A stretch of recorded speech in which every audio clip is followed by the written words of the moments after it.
ಶಾಂತಿ. ನಾವೆಲ್ಲ ಆತ್ಮರು ಭ್ರೂ ಮಧ್ಯದಲ್ಲಿ ಸ್ಮೃತಿ ಸ್ವರೂಪರಾಗುತ್ತಾ ನಾವೆಲ್ಲ ಆತ್ಮರ ತಂದೆ ಪರಂಪಿತ ಶಿವಬಾಬರವರನ್ನು ಪರಮಧಾಮದಲ್ಲಿ ಸ್ಮೃತಿ ಮಾಡಿಕೊಂಡು ಪ್ರಜಾಪಿತ ಬ್ರಹ್ಮ ಬಾಬಾರವರನ್ನು ಸೂಕ್ಷ್ಮವತನದಲ್ಲಿ ಸ್ಮರಿಸಿಕೊಂಡು ಜಗದಂಬ ಸರಸ್ವತಿ ಮಮ್ಮಾರವರನ್ನು ನೆನಪಿಸುತ್ತಾ ಪ್ರತಿದಿನದಂತೆ ಈ ದಿನವೂ ಸಹ ಈ ಒಂದು ಮುರಳಿ ಚಿಂತನೆಯಲ್ಲಿ ಭಾಗವಹಿಸಿರುವ ನನ್ನೆಲ್ಲ ಸಹೋದರಾತ್ಮರಿಗೆ ಆತ್ಮೀಯವಾದ ಸ್ವಾಗತ ಸುಸ್ವಾಗತ. ಪ್ರತಿದಿನದಂತೆ ಈ ದಿನವೂ ಸಹ ಬಾಬಾರವರು ಮುರಳಿಯನ್ನು ನಮಗೆ ಕೊಟ್ಟಿದ್ದಾರೆ. ಈ ದಿನ ವಿಶೇಷವಾಗಿ ಮುರಳಿಯ ಮುಖ್ಯ ಸಾರದ ಕುರಿತಾಗಿ ಸಂಕ್ಷಿಪ್ತವಾದ ಚಿಂತನೆಯನ್ನು ನಾವು ಮಾಡೋಣ. ಈ ದಿನದ ಮುರಳಿಯ ಮುಖ್ಯ ಸಾರವಿದೆ: ಈ ನಾಟಕವು ತಿರುಗುತ್ತಲೇ ಇರುತ್ತದೆ, ಟಿಕ್ ಟಿಕ್ ಎಂದು ನಡೆಯುತ್ತಲೇ ಇರುತ್ತದೆ. ಆದರೆ ಈ ನಾಟಕದಲ್ಲಿ ಒಬ್ಬರ ಪಾತ್ರ ಇನ್ನೊಬ್ಬರಿಗೆ ಹೋಲುವುದಿಲ್ಲ. ಈ ಸತ್ಯವನ್ನು ತಿಳಿದು ಹರ್ಷಿತರಾಗಿರಬೇಕು ಎನ್ನುವಂಥ ಮುರಳಿಯ ಮುಖ್ಯ ಸಾರವನ್ನು ಇವತ್ತು ನಮಗೆ ಕೊಟ್ಟಿದ್ದಾರೆ. ಅಂದರೆ ಈ ಸೃಷ್ಟಿಯ ನಾಟಕದ ಒಂದು ಅಸ್ತಿತ್ವವನ್ನು ಇವತ್ತು ಮುರಳಿಯ ಮುಖ್ಯ ಸಾರದಲ್ಲಿ ಕೊಟ್ಟಿದ್ದಾರೆ. ಇದು ಡ್ರಾಮಾ ರಾಜ್ ಅಂತಲೂ ಕರಿಬೋದು, ಡ್ರಾಮಾ ರಹಸ್ಯ. ಅಂದರೆ ಈ ಸೃಷ್ಟಿಯ ನಾಟಕ ಪ್ರತಿನಿತ್ಯ ಪ್ರತಿಕ್ಷಣ ಪರಿವರ್ತನೆ ಪುನರಾವರ್ತನೆಯ ಧರ್ಮದಲ್ಲಿ ನಡೀತಾ ಇದೆ ಅನ್ನುವ ಸತ್ಯವನ್ನು ಬಾಬರವರು ತಿಳಿಸ್ತಾ ಇದ್ದಾರೆ. ಅಂದರೆ ಪ್ರತಿಕ್ಷಣ ಇದು ತಿರುಗುತ್ತಾನೇ ಇರುತ್ತೆ, ತಿರುಗುತ್ತಾನೇ ಇರುತ್ತೆ, ತಿರುಗುತ್ತಾನೇ ಇರುತ್ತೆ. ಎಲ್ಲಿಯ ತನಕ ಅಂತಂದ್ರೆ ಕೊನೆಯ ತನಕ. ಎಲ್ಲಿದೆ ಕೊನೆ ಅಂತಂದರೆ ಆ ಕೊನೆ ಅನ್ನೋದು ಇಲ್ಲ, ಆದಿ ಆರಂಭ ಅನ್ನೋದು ಇಲ್ಲ. ಆದಿ ಅಂತ್ಯಗಳಿಲ್ಲದ ಅನಾದಿ ನಾಟಕ ಪ್ರತಿಕ್ಷಣ ಇದು ತಿರುಗುತ್ತಾನೇ ಇರುತ್ತೆ. ಟಿಕ್ ಟಿಕ್ ಟಿಕ್ ಅಂತ ಗಡಿಯಾರ ಎಲ್ಲಿ ತನಕ ತಿರುಗುತ್ತೆ ಅಂದರೆ ನಿತ್ಯ ನಿರಂತರವಾಗಿ ತಿರುಗುತ್ತೆ. ಅದಕ್ಕೆ ಯಾವತ್ತೂ ಸಮಯಕ್ಕೆ ಒಂದು ಸ್ಟಾಪ್ ಅಂತ ಇಲ್ಲ, ಅಂತ್ಯ ಅನ್ನೋದಿಲ್ಲ. ಅದು ಹೇಗೆ ಟಿಕ್ ಟಿಕ್ ಅಂತ ತಿರುಗುತ್ತಾನೆ ಇರುತ್ತೆ. ಒಂದು ಹಂತದವರೆಗೆ ಒಂದು ಪುನರಾವರ್ತನೆ ಮಾಡಿ ಮತ್ತೆ ಪರಿವರ್ತನೆ ಆಗ್ತಾ ಆಗ್ತಾ ಆಗ್ತಾ ಆಗ್ತಾ ಬರುತ್ತೆ. ಮತ್ತೆ ಒಂದು ಹಂತ ಪೂರ್ಣ ಆದಮೇಲೆ ಮತ್ತೆ ಪುನರಾವರ್ತನೆ ಆಗ್ತಾ ಹೋಗುತ್ತೆ. ಈ ರೀತಿ ಪರಿವರ್ತನೆ ಪುನರಾವರ್ತನೆ ಜಗದ ನಿಯಮ ಅನ್ನೋದು ಬಾಬಾರವರು ಈ ಸತ್ಯವನ್ನು ನಮಗೆ ತಿಳಿಸಿದ್ದಾರೆ. ಇದನ್ನು ತಿಳ್ಕೊಳ್ಳೋದ್ರಿಂದ ನಾವು ಹರ್ಷಿತರಾಗಿರಲಿಕ್ಕೆ ಹೇಗೆ ಸಾಧ್ಯ?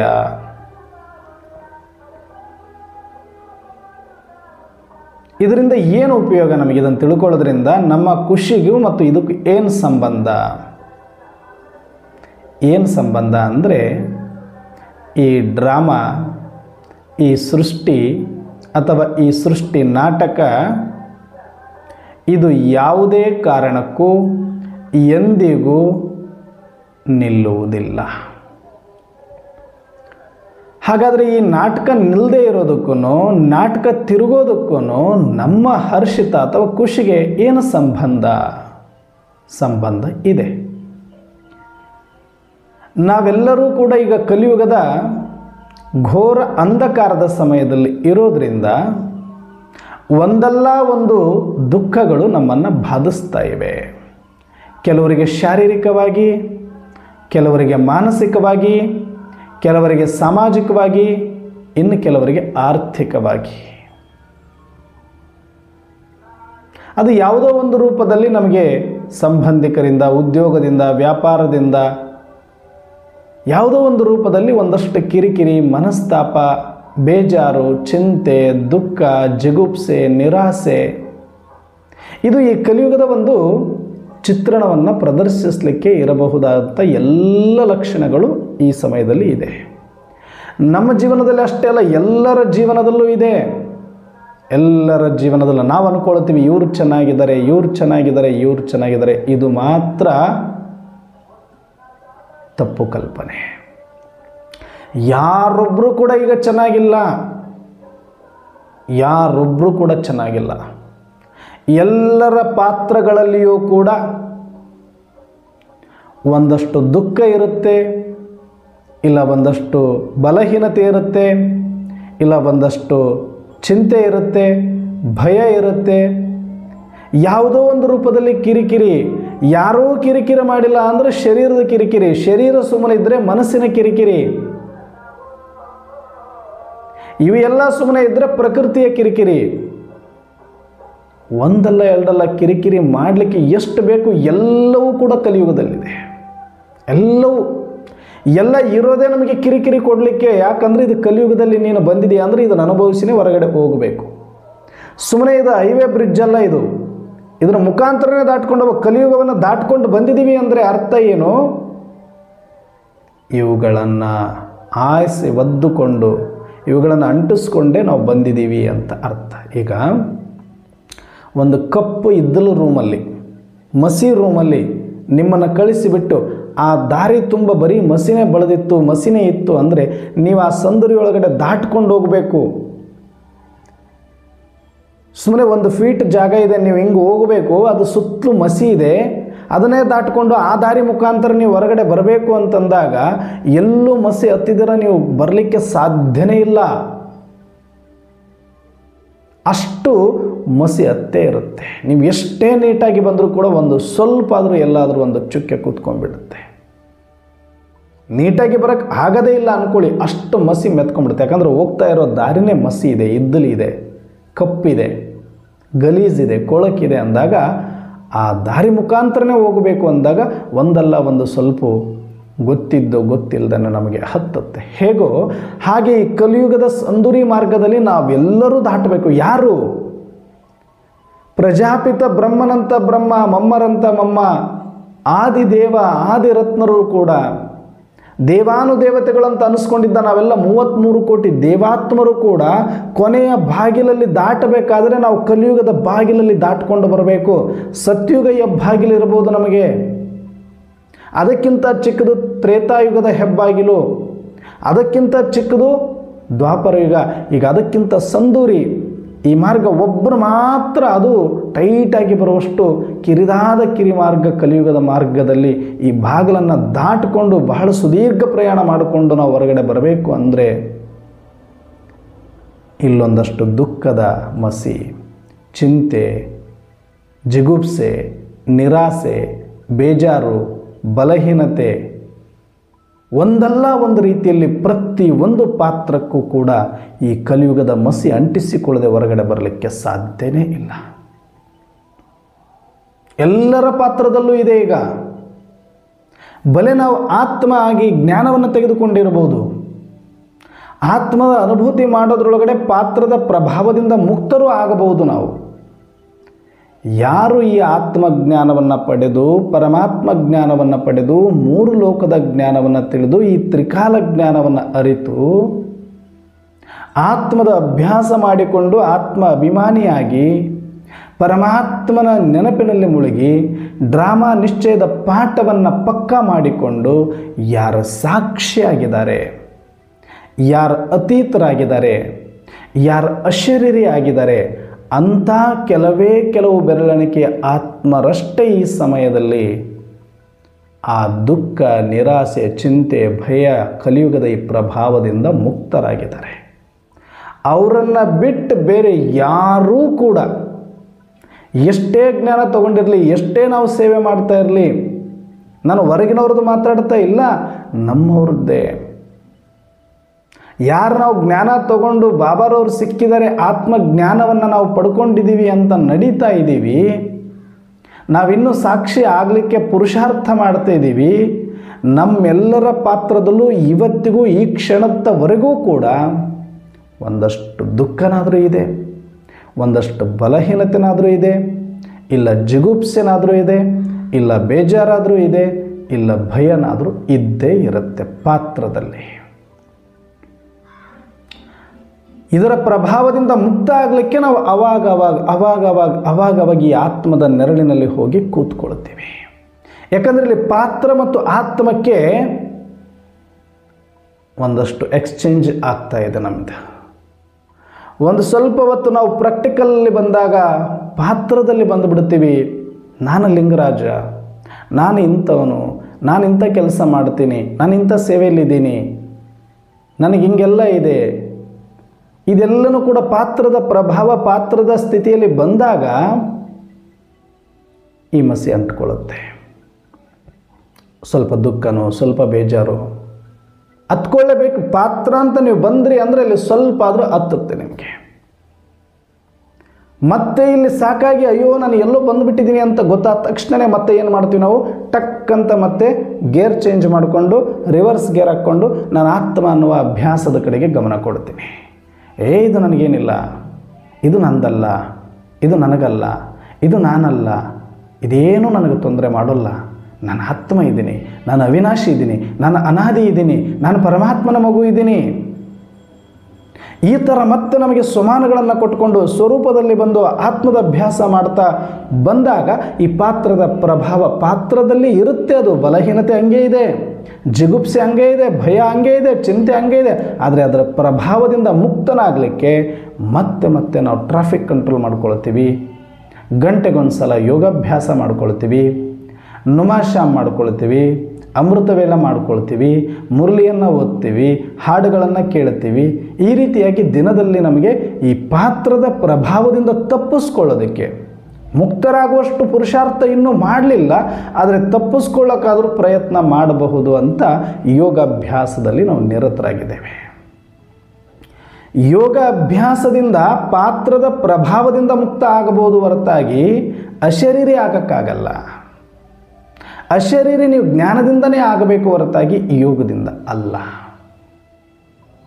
ಏನನ್ನೋರೇ ಇದು ಹೆಂಗೆ? ಹಂಗೆ ಇದು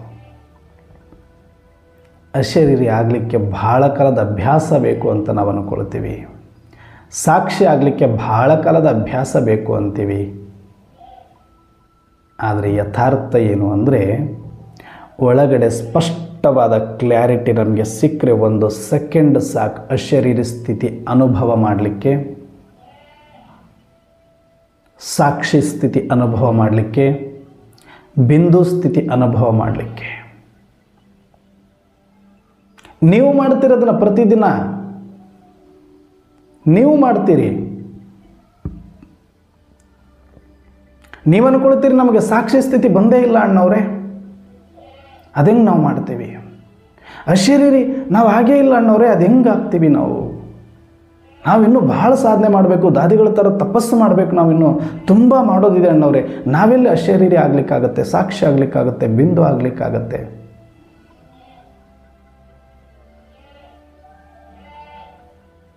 ಅಶರೀರಿ ಸ್ಥಿತಿ ಅನ್ನೋದು, ಸಾಕ್ಷಿ ಸ್ಥಿತಿ ಅನ್ನೋದು, ಬಿಂದು ಸ್ಥಿತಿ ಅನ್ನೋದು, ಅದರ ಅರ್ಥ ಇಷ್ಟೇ. ಈ ಪಾತ್ರದ ಪ್ರಭಾವದಿಂದ ಎಷ್ಟೊತ್ತು ನೀವು ಮುಕ್ತರಾಗಿರ್ತೀರಿ, ಎಚ್ಚರವಾಗಿದ್ದುಕೊಂಡು ಪಾತ್ರದಲ್ಲಿ ಸಾಕ್ಷಿಯಾಗಿದ್ದುಕೊಂಡು ಯಾವಾಗ ಪಾತ್ರದ ಪ್ರಭಾವದಿಂದ ಮುಕ್ತ ಆಗಿರ್ತೀರಲ್ಲ, ಆ ಕ್ಷಣಕ್ಕೆ ನೀವು ಬಿಂದು ಆಗಿರ್ತೀರಿ. ಆ ಕ್ಷಣನೇ ಅಶರೀರಿ ಕ್ಷಣ, ಆ ಕ್ಷಣನೇ ಸಾಕ್ಷಿ ಕ್ಷಣ ಆಗುತ್ತೆ. ಇದು ಎಲ್ಲ ಜ್ಞಾನ ಇದೆ ಒಳಗಡೆ ಅಂದರೆ ಜ್ಞಾನದ ಕೆಲಸನೇ ಅದು. ನಿಮಗೊಂದು ಧೈರ್ಯ ಕೊಡುತ್ತೆ ಅದು.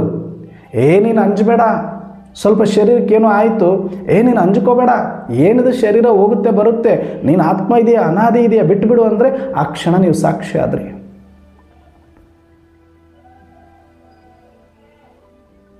ಯಾರೋ ಒಬ್ಬರು ಬಹಳ ಕಿರಿಕಿರಿ ಮಾಡ್ತಾ ಇದ್ದಾರೆ, ಕಲಿಯುಗದ ಎಲ್ಲ ಅಸ್ತ್ರಗಳನ್ನು ಅವರು ಪ್ರಯೋಗ ಮಾಡ್ತಿದ್ದಾರೆ. ಮೋಸ, ವಂಚನೆ, ಕಪಟ, ವಿಘ್ನ, ಅವಮಾನ ಎಲ್ಲವೂ ಕೂಡ ಗದ ಪ್ರಹಾರದಂತೆ ನನ್ನ ಮೇಲೆ ಬರ್ತಿದ್ದಾರೆ ಪಾತ್ರದಲ್ಲಿ.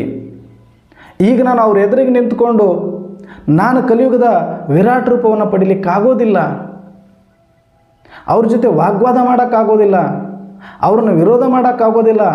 ವಿರೋಧ ಮಾಡೋದು ನನ್ನ ಧರ್ಮನೂ ಅಲ್ಲ, ನನ್ನ ಸ್ವಧರ್ಮ ಶಾಂತಿಯಲ್ಲಿ ಇದ್ದು ಬಿಡೋಣ ಅಂತ ಯಾವಾಗ ನಿಮಗೆ ಅನಿಸುತ್ತೆ, ಆ ಕ್ಷಣದಲ್ಲಿ ನೀವು ಸಾಕ್ಷಿಯಾಗಿ ನೀವು ಸುಮ್ಮನಿದ್ದು ಅದು ಏನೇ ಆದರೂ ಅದರ ಪ್ರಭಾವ ನಿಮಗಾಗದೆ ನೀವು ಸ್ಮೈಲ್ ಮಾಡಿಕೊಂಡು ಒಳಗಡೆ ಆತ್ಮದ ಅನುಭೂತಿಯಲ್ಲಿ ಇದ್ರಿ ಅಂದರೆ ಆವಾಗ ನೀವು ಬಿಂದು ರೂಪದಲ್ಲಿ ಇದ್ದೀರಿ ಅಂತ ಅರ್ಥ. ವಿಸ್ತಾರ ಬೇಕಾದಷ್ಟಿದೆ ನಿಮ್ಮನ್ನು ಪ್ರಭಾವ ಮಾಡಲಿಕ್ಕೆ, ನಿಮ್ಮನ್ನು ಕೋಪದಲ್ಲಿ ತರಿಸಲಿಕ್ಕೆ, ದ್ವೇಷದಲ್ಲಿ ತರಿಸಲಿಕ್ಕೆ, ಅಸೂಯೆಯಲ್ಲಿ ತರಿಸಲಿಕ್ಕೆ, ಜಗಳದಲ್ಲಿ ತರಿಸಲಿಕ್ಕೆ, ಶಬ್ದದಲ್ಲಿ ತರಿಸಲಿಕ್ಕೆ, ನಿಮ್ಮನ್ನು ಪ್ರಭಾವ ಮಾಡಲಿಕ್ಕೆ ವಾತಾವರಣ ರೆಡಿಯಾಗಿದೆ, ಅಟ್ಮಾಸ್ಫಿಯರ್ ಕ್ರಿಯೇಟ್ ಆಗಿದೆ, ಸೀನ್ ನಡೀತಾ ಇದೆ. ಆ ಟೈಮಲ್ಲೂ ನೀವು ಸುಮ್ಮನೆ ಇದ್ರಿ, ಸಾಕ್ಷಿಯಾಗಿದ್ರಿ. ಅವ್ರು ಎಷ್ಟೇ ಹಾರಾಡಿದ್ರು, ಚೀರಾಡಿದ್ರು, ಎಗರಾಡಿದ್ರು, ನಿಮ್ಮ ಸ್ಥಿತಿ ಕೆಡಿಸ್ಕೊಂಡಿಲ್ಲ ಅಂದರೆ ಅದೇ ಕ್ಷಣನೇ ಬಿಂದು ಕ್ಷಣ. ವಿಸ್ತಾರದಿಂದ ನೀವು ಸಾರಕ್ಕೆ ಬಂದಿದ್ರಿ, ಸಾರದಲ್ಲಿ ನೀವಿದ್ರಿ. ಸಾರ ಏನು? ಜ್ಞಾನ. ಅದು ಯೋಗ ಅಲ್ಲ. ಆ ಸ್ಮೃತಿ ಏನಿದ್ದೀರ ಅದೇ ಜ್ಞಾನ. ಅದು ಆ ಜ್ಞಾನ ನಿಮ್ಮ ಒಳಗಡೆ ಬಂದಿರೋ ಕಾರಣಕ್ಕೆ, ಅದು ಫ್ಲ್ಯಾಶ್ ಆಗಿರೋ ಕಾರಣ, ಆ ಜ್ಞಾನದ ಪಾಯಿಂಟ್ ಬಂದಿರೋ ಕಾರಣ ನಿಮಗೇನು ಅನ್ನಿಸ್ತು? ಓ, ಈ ವಿಸ್ತಾರಕ್ಕೆ ನಾವು ಹೋಗಬಾರ್ದು, ಸಾರದಲ್ಲಿ ಇರಬೇಕು ಅಂತ ಅಂದ್ಕೊಂಡು ನೀವು ಆ ಪ್ರಭಾವಕ್ಕೆ ವಶವಾಗೋದಿಲ್ಲ ನೋಡಿ. ಅದೇ ಬಿಂದು ಸ್ಥಿತಿ.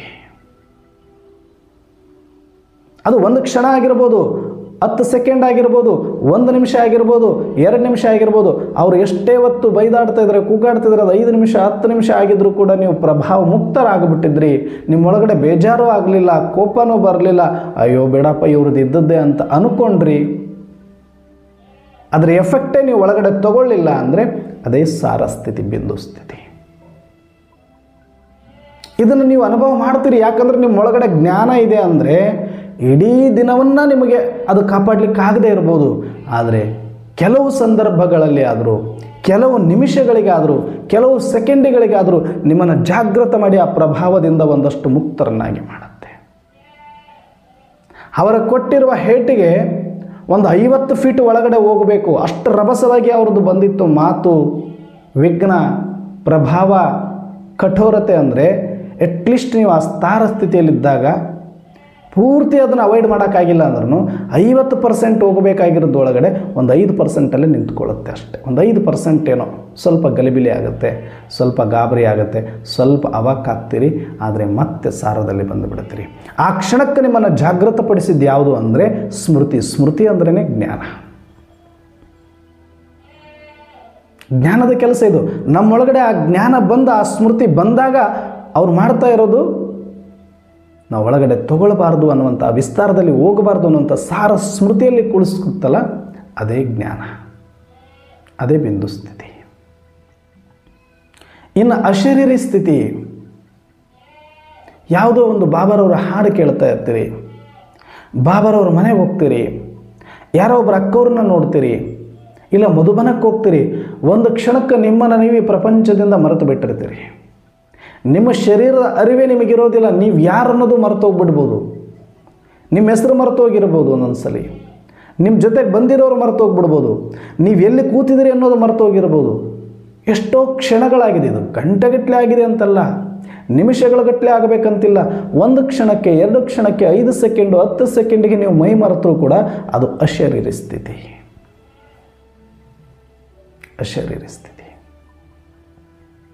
ಇದು ಜ್ಞಾನ. ಎಷ್ಟೊತ್ತು ಬೇಕಿದು?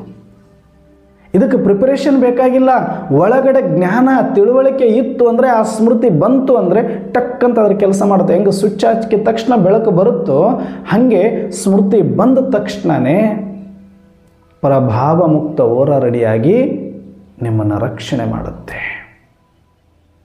ಹೆಂಗೆ ಬಟನ್ ಹಾಕಿದ ತಕ್ಷಣವೇ ಫ್ಲೈಟ್ ಏನಾದರೂ ಬಿದ್ದೋಗ್ತಾ ಇದೆ ಅಂತಂದಾಗ ಒಂದು ಬಟನ್ ಪ್ರೆಸ್ ಮಾಡಿದರೆ ಸಾಕು, ಪ್ಯಾರಾಚೂಟ್ ಆನ್ ಆಗಿಬಿಡ್ತವೆ, ಸ್ಟೆಪ್ಸ್ ಆನ್ ಆಗಿಬಿಡುತ್ತೆ.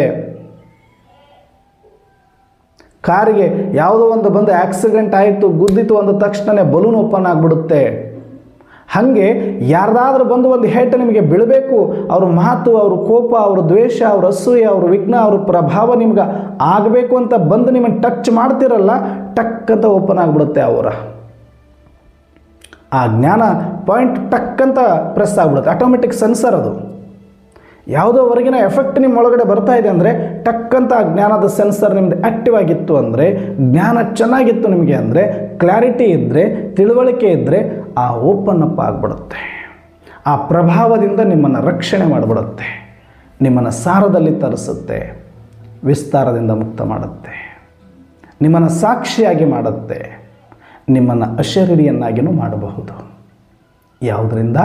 ಆ ಜ್ಞಾನದ ಸ್ಮೃತಿ ಏನಿದೆಯಲ್ಲ ಅದು ಬಂದಾಗ. ಅದಕ್ಕೆ ಬಾಬಾ ಹೇಳ್ತಾರೆ, ಎಷ್ಟೊತ್ತು ಬೇಕು ನೀವು ಪ್ರಭಾವದಿಂದ ಮುಕ್ತರಾಗಲಿಕ್ಕೆ ಅಂದರೆ ಮುಕ್ತಿ ಜೀವನ್ ಮುಕ್ತಿ ಏಕ್ ಸೆಕೆಂಡ್ ಮೇ ಹೈ ಅಂತ ಹೇಳ್ತಾರೆ ಬಾಬಾ.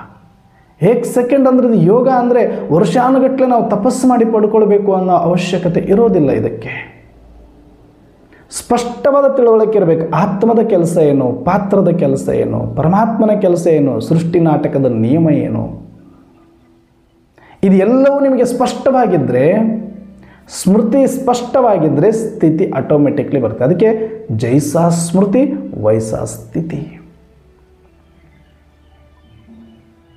ಯಾವ ಸ್ಮೃತಿಯಲ್ಲಿ ಇರ್ತೀರಿ ಆ ಸ್ಥಿತಿ ನಿಮ್ಮನ್ನು ಕಾಪಾಡುತ್ತೆ, ನಿಮ್ಮನ್ನು ರಕ್ಷಾ ಕವಚದಂತೆ ನಿಮಗೆ ಸೆಕ್ಯೂರಿಟಿ ಕೊಡುತ್ತೆ.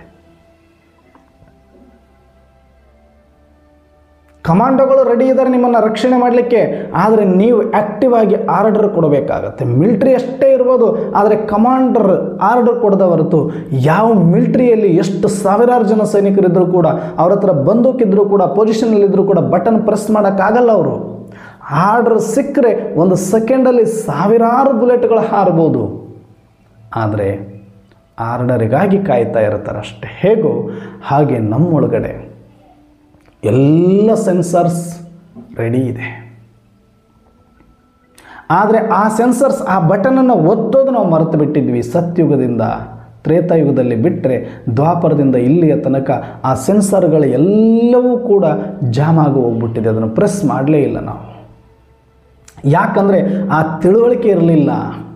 ಎಲ್ಲಿ ಯಾವ ಬಟನ್ ಇದೆ, ಯಾವ ಬಟನ್ ಪ್ರೆಸ್ ಮಾಡಿದ್ರೆ ಏನು ರಕ್ಷಣೆ ಸಿಗುತ್ತೆ ಅನ್ನುವಂಥ ಕ್ಲಾರಿಟಿ ನಮಗಿರಲಿಲ್ಲ. ಈಗ ಬಾಬಾರವರು ಬಂದು ಆತ್ಮಕ್ಕೆ ಸ್ಮೃತಿಯನ್ನು ಕೊಡ್ತೀನಿ ಅಂತ ಹೇಳಿದ್ದಾರೆ. ಅದೇ ಜ್ಞಾನ, ಅದೇ ತಿಳುವಳಿಕೆ, ಅದೇ ಕ್ಲಾರಿಟಿ. ಆ ಸ್ಮೃತಿ ಕೊಟ್ಟಾದ ಮೇಲೆ ಮತ್ತೆ ಆ ಒರಿಜಿನಲ್ ಸೆನ್ಸಾರ್ಗಳು ಏನಿತ್ತು, ಯಾವುದು ನಮ್ಮನ್ನು ಸತ್ಯುಗದಲ್ಲಿ ಪ್ರಕೃತಿ ಪ್ರಭಾವದಿಂದ ಪ್ರೊಟೆಕ್ಟ್ ಮಾಡಿತ್ತೋ ಆ ಎಲ್ಲ ಸೆನ್ಸರ್ಗಳ ಮಾಹಿತಿ ಇಮರ್ಜ್ ಆಗ್ತಾ ಇದೆ. ಯಾವುದರಿಂದ? ಆತ್ಮದ ಸ್ಮೃತಿಯಿಂದ. ಒಂದೊಂದು ಸ್ವಮಾನಗಳು, ಒಂದೊಂದು ಸ್ವರೂಪಗಳು, ಅವೆಲ್ಲ ಸೆನ್ಸರ್ಗಳು ನಮ್ಮದು. ಈಗ ಹೋಗಿ ಬಟನ್ ಪ್ರೆಸ್ ಮಾಡಿದ್ರೇ ಲೈಟ್ ಹತ್ತಬೇಕು ಅಂತ ಇಲ್ಲ, ಬರೀ ಸೆನ್ಸರ್ ಇದೆ. ನಾವು ಮುಂದೆ ಹೋಗಿ ನಿಂತರೆ ನೀರು ಬಂದುಬಿಡುತ್ತೆ, ಮುಂದೆ ಹೋಗಿ ನಿಂತರೆ ಫ್ಯಾನ್ ಆನ್ ಆಗಿಬಿಡುತ್ತೆ, ಕೆಳಗಡೆ ಹೋಗಿ ನಿಂತರೆ. ಅದೇ ಥರ ನೀವು ಸ್ಮೃತಿ ಮಾಡಿದ್ರೆ ಆಟೋಮೆಟಿಕ್ ಸೆನ್ಸರ್ ವರ್ಕ್ ಆಗುತ್ತೆ. ಇದು ಪ್ರಾಕ್ಟಿಕಲ್, ಇದು ವಿಜ್ಞಾನ. ಇದು ಈ ಸ್ಥೂಲ ವಿಜ್ಞಾನನೇ ಇಷ್ಟೊಂದು ಸೆನ್ಸರ್ಗಳನ್ನ ಬಳಸ್ಕೊಂಡು ಇಷ್ಟು ಆರಾಮವಾಗಿದ್ದಾರೆ ಅಂದಮೇಲೆ ಇನ್ನು ಒಳಗಡೆ ಇರುವ ಸೂಕ್ಷ್ಮ ಮತ್ತು ನಿರಾಕಾರ ಸೆನ್ಸರ್ಗಳು ಎಷ್ಟು ಡೆಲಿಗೇಟ್ ಆಗಿರಬೇಕು, ಎಷ್ಟು ಸೂಕ್ಷ್ಮವಾಗಿರಬೇಕು, ಎಷ್ಟು ಜ್ಞಾನ ಆಗಿರಬೇಕು.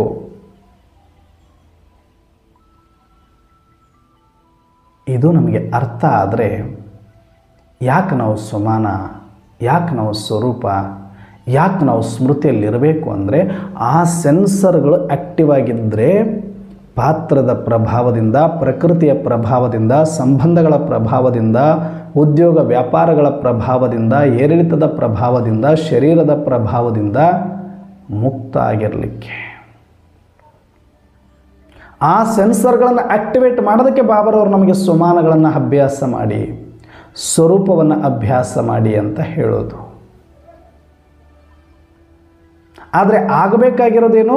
ಒಂದು ಸೆಕೆಂಡ್ ಕೆಲಸ. ನಾನು ಆತ್ಮದ ಬಗ್ಗೆ ಕ್ಲಾರಿಟಿ ಇದೆ, ನಾನು ಆತ್ಮ ಸ್ಮೃತಿ ಸ್ವರೂಪ ಆಗಿಬಿಟ್ರೆ ಒಂದು ಸೆಕೆಂಡಲ್ಲಿ ಎಲ್ಲದರಿಂದ ನಾನು ಮುಕ್ತ ಆಗ್ತೇನೆ ಅನ್ನುವಂಥ ಒಂದು ಸ್ಥಿತಿ, ಅದು ಜ್ಞಾನದಿಂದನೇ ಆಗಬೇಕು.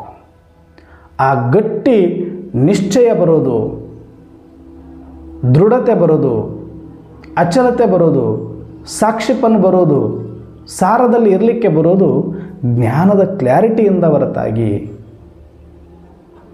ಯೋಗದಿಂದ ಅಲ್ಲ. ಹಾಗಿದ್ರೆ ಯೋಗದ ಕೆಲಸ ಏನು? ಯಾಕೆ ಯೋಗ ಮಾಡಬೇಕು? ಜ್ಞಾನದ ಸ್ಮೃತಿ ಇದ್ದಾಗ ಪ್ರೊಟೆಕ್ಷನ್ ಬೇಕೇ ಇಲ್ಲ ನಮಗೆ.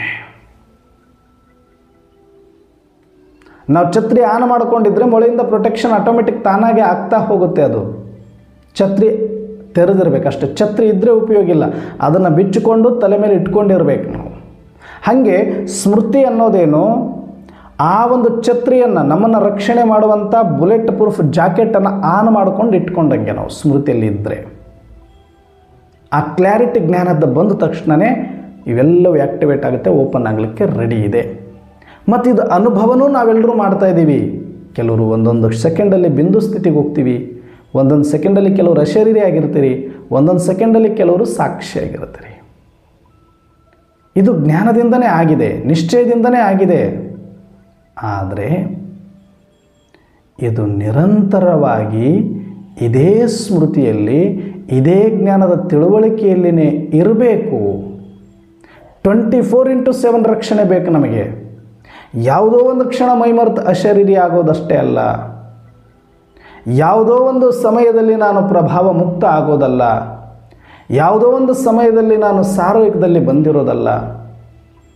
24/7 ಅದೇ ಸ್ಮೃತಿಯಲ್ಲಿ, ಅದೇ ಜಾಗೃತಿಯಲ್ಲಿ, ಅದೇ ಸೆನ್ಸರನ್ನು ಸದಾಕಾಲ ಆಕ್ಟಿವ್ ಆಗಿ ಇಟ್ಕೊಂಡಿರಬೇಕು. ಅಂದರೆ ಆ ಸ್ಮೃತಿ 24/7 ಮಾಡ್ಕೊಳ್ಳೋದಕ್ಕೆ, 24 ಗಂಟೆ ಏಕರಸ ಸ್ಥಿತಿಯನ್ನು ಇಟ್ಕೊಳ್ಳೋದಕ್ಕೆ ಈ ಯೋಗದ ಪ್ರೊಟೆಕ್ಷನ್, ಯೋಗದ ಅಭ್ಯಾಸ ಅಂತಂದರೆ ಆ ಸ್ಮೃತಿಯ ಅಭ್ಯಾಸವನ್ನು ಮಾಡೋದು, ಸ್ಮೃತಿಯನ್ನು ಎಕ್ಸ್ಟೆನ್ಷನ್ ಮಾಡ್ಕೊಳ್ಳೋದಂಥ ಪ್ರಾಕ್ಟೀಸ್ ಇದು. ಅರ್ಥ ಆಗ್ತಿದೆ ಅಂತ ಅಂದ್ಕೊಳ್ತೀನಿ ನಾನು. ಯೋಗ ಅಂದರೆ ಸ್ಮೃತಿ ಸಿಕ್ಕಾಗಿದೆ, ಅದು ಜ್ಞಾನದಿಂದ ಸಿಕ್ಕಾಗಿದೆ. ಆದರೆ ಆ ಸ್ಮೃತಿಯ ಟೈಮ್ ಬಾಂಡಿಂಗನ್ನು ಎಕ್ಸ್ಟೆನ್ಷನ್ ಮಾಡ್ಕೋಬೇಕೀಗ ನಾವು. ಕಲಿಯುಗದ ಪ್ರಭಾವದಿಂದ ಮುಕ್ತ ಆಗಲಿಕ್ಕೆ ಎಷ್ಟೊತ್ತು ಒಂದು ದಿನದಲ್ಲಿ ನಾವು ರಕ್ಷಣೆ ಬೇಕು ಅಂದರೆ 24 hours ನಮಗೆ ಬೇಕು. ಮಲಗಿರ್ತೀವಲ್ಲ ನಾವು, ಮಲಗಿದಾಗಲೂ ಬಿಡಲ್ಲ ಇದು ಕಲಿಯುಗ. ಸ್ವಪ್ನದಲ್ಲಿ ಬಂದು ಕೂಡ ಪ್ರಭಾವ ಬೀರಬಹುದು. ಅದಕ್ಕೆ 24/7 24 ಗಂಟೆನೂ ಕೂಡ ನಾವು ಒಂದು ದಿನದಲ್ಲಿ ಅಶರೀರ ಸ್ಥಿತಿ, ಸಾಕ್ಷಿ ಸ್ಥಿತಿ, ಬಿಂದು ಸ್ಥಿತಿ, ಈ ಸಿಕ್ಕಿರುವ ಜ್ಞಾನದ ಸ್ಮೃತಿಯನ್ನು 1 ಸೆಕೆಂಡಿಗಾಗಿ, 1 ನಿಮಿಷಕ್ಕಾಗಿ ಮಾಡೋದಲ್ಲ. ಸಾಕ್ಷಾತ್ಕಾರ ಥರ ನಾವು ಹಿಂಗೆ ಬಂದು ಹಿಂಗೆ ಹೋದರೆ ಸಾಕು ಅನ್ನೋದಲ್ಲ ಇದು ಜ್ಞಾನ. ಇದನ್ನು ನಿರಂತರವಾಗಿ ಇಟ್ಕೊಳ್ಬೇಕಾಗತ್ತೆ, ನಿರಂತರವಾಗಿ ಆ ಸಾಕ್ಷಿ ಸ್ಥಿತಿಯನ್ನು ಅನುಭವ ಮಾಡಬೇಕಾಗತ್ತೆ. ಹಾಗಾಗಿ ಯೋಗ ಅಂತಂದರೆ ಆ ಸ್ಮೃತಿಯನ್ನು ಸದಾಕಾಲ ಜಾಗೃತಿಯಲ್ಲಿ ಇಟ್ಟುಕೊಳ್ಳೋದು. ಆ ಅಭ್ಯಾಸ ನಮಗಿಲ್ಲ ಈಗ. ಆ ಅಭ್ಯಾಸಕ್ಕಾಗಿ ಆ ಪುರುಷಾರ್ಥ ಅಂತ ನಾವು ಕರಿತೀವಿ, ಯೋಗ ಸಾಧನೆ ಅಂತ ಕರಿತೀವಿ. ಒಂದೇ ಸ್ಮೃತಿಯಲ್ಲಿ ಸದಾಕಾಲ ಬಹಳ ಕಾಲ ಇರುವಂಥ ಅಭ್ಯಾಸವನ್ನು ಮಾಡೋದೇ ಯೋಗ ಅಷ್ಟೆ. ಯೋಗದಿಂದ ಅದು ನಮಗೆ ಜ್ಞಾನ, ಅದು ಯೋಗದಿಂದ ಸ್ಮೃತಿ, ಯೋಗದಿಂದ ಮುಕ್ತಿ ಅಲ್ಲ. ಮತ್ತು ಎಷ್ಟು ಹೊತ್ತು ನಾವು ಪ್ರಾಕ್ಟೀಸಲ್ಲಿ ಇರ್ತೀವಿ, ಅದು ಆಮೇಲೆ ಫಲ ಕೊಡುತ್ತೋ ಇಲ್ಲೋ, ಆದರೆ ಅಷ್ಟು ಟೈಮು ಈ ಪ್ರಭಾವದಿಂದ ಮುಕ್ತ ಆಗಿರಲಿಕ್ಕೆ ಒಂದು ಪ್ರೊಟೆಕ್ಷನ್. ಹೆಂಗೆ ಈಗ ಹೊರಗಡೆ ದಾಳಿಕೋರರು ದಾಳಿ ಮಾಡ್ತಾ ಇರಬೇಕಾದ್ರೆ ದೇಶದ ಅಮಾಯಕ ಪ್ರಜೆಗಳನ್ನು ಸಂರಕ್ಷಣೆ ಮಾಡಲು ಬಂಕರ್ಗಳನ್ನು ಮಾಡಿರ್ತಾರೆ. ಮೊನ್ನೆ ಯುಕ್ರೇನ್ ಯುದ್ಧ ಆದಾಗ ನಾವು ನೋಡಿದ್ವಿ. ಬಂಕರ್ ಒಳಗಡೆ ಜನಗಳನ್ನು ಕಳಿಸಿ ಸುರಕ್ಷಿತ ಮಾಡ್ತಾರೆ. ಯಾಕೆ? ಅವರ ಒಂದು ಭೀತಿಯಿಂದ, ಅವರ ಒಂದು ದಾಳಿಯಿಂದ, ಆ ಕ್ಷಣದ ದಾಳಿಯಿಂದ ತಪ್ಪಿಸಿಕೊಳ್ಳೋದಕ್ಕೆ ಬಂಕರ್ ಒಳಗಡೆ ಹೋಗಿ ಸುರಕ್ಷತೆಯನ್ನು ಪಡೆಯೋದು, ರಕ್ಷಣೆಯನ್ನು ಪಡ್ಕೊಳ್ಳೋದು. ಹಾಗೆ ಹೊರಗಡೆ ಈ ಥರ ದಾಳಿ ನಡೀತಾ ಇದೆ ಕಲಿಯುಗದಲ್ಲಿ. ಪ್ರಕೃತಿಯ ಪ್ರಭಾವ, ಜನಗಳ ಪ್ರಭಾವ, ವಿಕಾರದ ಪ್ರಭಾವ ಅಟ್ಯಾಕ್ ಮಾಡ್ತಾ ಇದೆ ನನ್ನ ಮೇಲೆ ಅಂದಾಗ ಯೋಗ ಅನ್ನೋದು ಒಂದು ಬಂಕರ್ ಥರ. ನಾನು ಹೋಗಿ ಅದರೊಳಗಡೆ ಕೂತ್ಕೊಂಡ್ರೆ ಇದರ ಪ್ರಭಾವದಿಂದ ಮುಕ್ತ ಆಗ್ತೀನಿ. ಅದು ತಾತ್ಕಾಲಿಕ ಸೇಫ್ಟಿ. ಹಾಗಂತ ಪ್ರಭಾವ ಮುಕ್ತ ಆಗಿಲ್ಲ, ನಾನು ಹೊರಗಡೆ ಬಂದರೂ ಕೂಡ ಹಂಗೆ ಇರ್ತೀನಿ ಅಂತ ಇಲ್ಲ. ಬಂಕರ್ ಒಳಗಡೆ ಹೋಗಿ ಸೇರಿಕೊಂಡು ರಕ್ಷಣೆ ಪಡ್ಕೊಳ್ಳೋದು ಹೆಂಗೋ ಹಾಗೆ ಯೋಗದಲ್ಲಿ ಇದ್ದುಕೊಂಡು ನಾನು ಪ್ರಭಾವ ಮುಕ್ತ ಆಗಿದ್ದೀನಿ ಅಂದುಕೊಳ್ಳೋದು. ಯೋಗದಿಂದ ಪ್ರಭಾವ ಮುಕ್ತ ಆಗಬೇಕು ಅಂತ ಆದರೆ 24 ಗಂಟೆ ಯೋಗದಲ್ಲೇ ಇರಬೇಕಾಗತ್ತೆ. ನಾವು ಬೇರೆ ಏನೂ ಮಾಡೋಕ್ಕಾಗಲ್ಲ.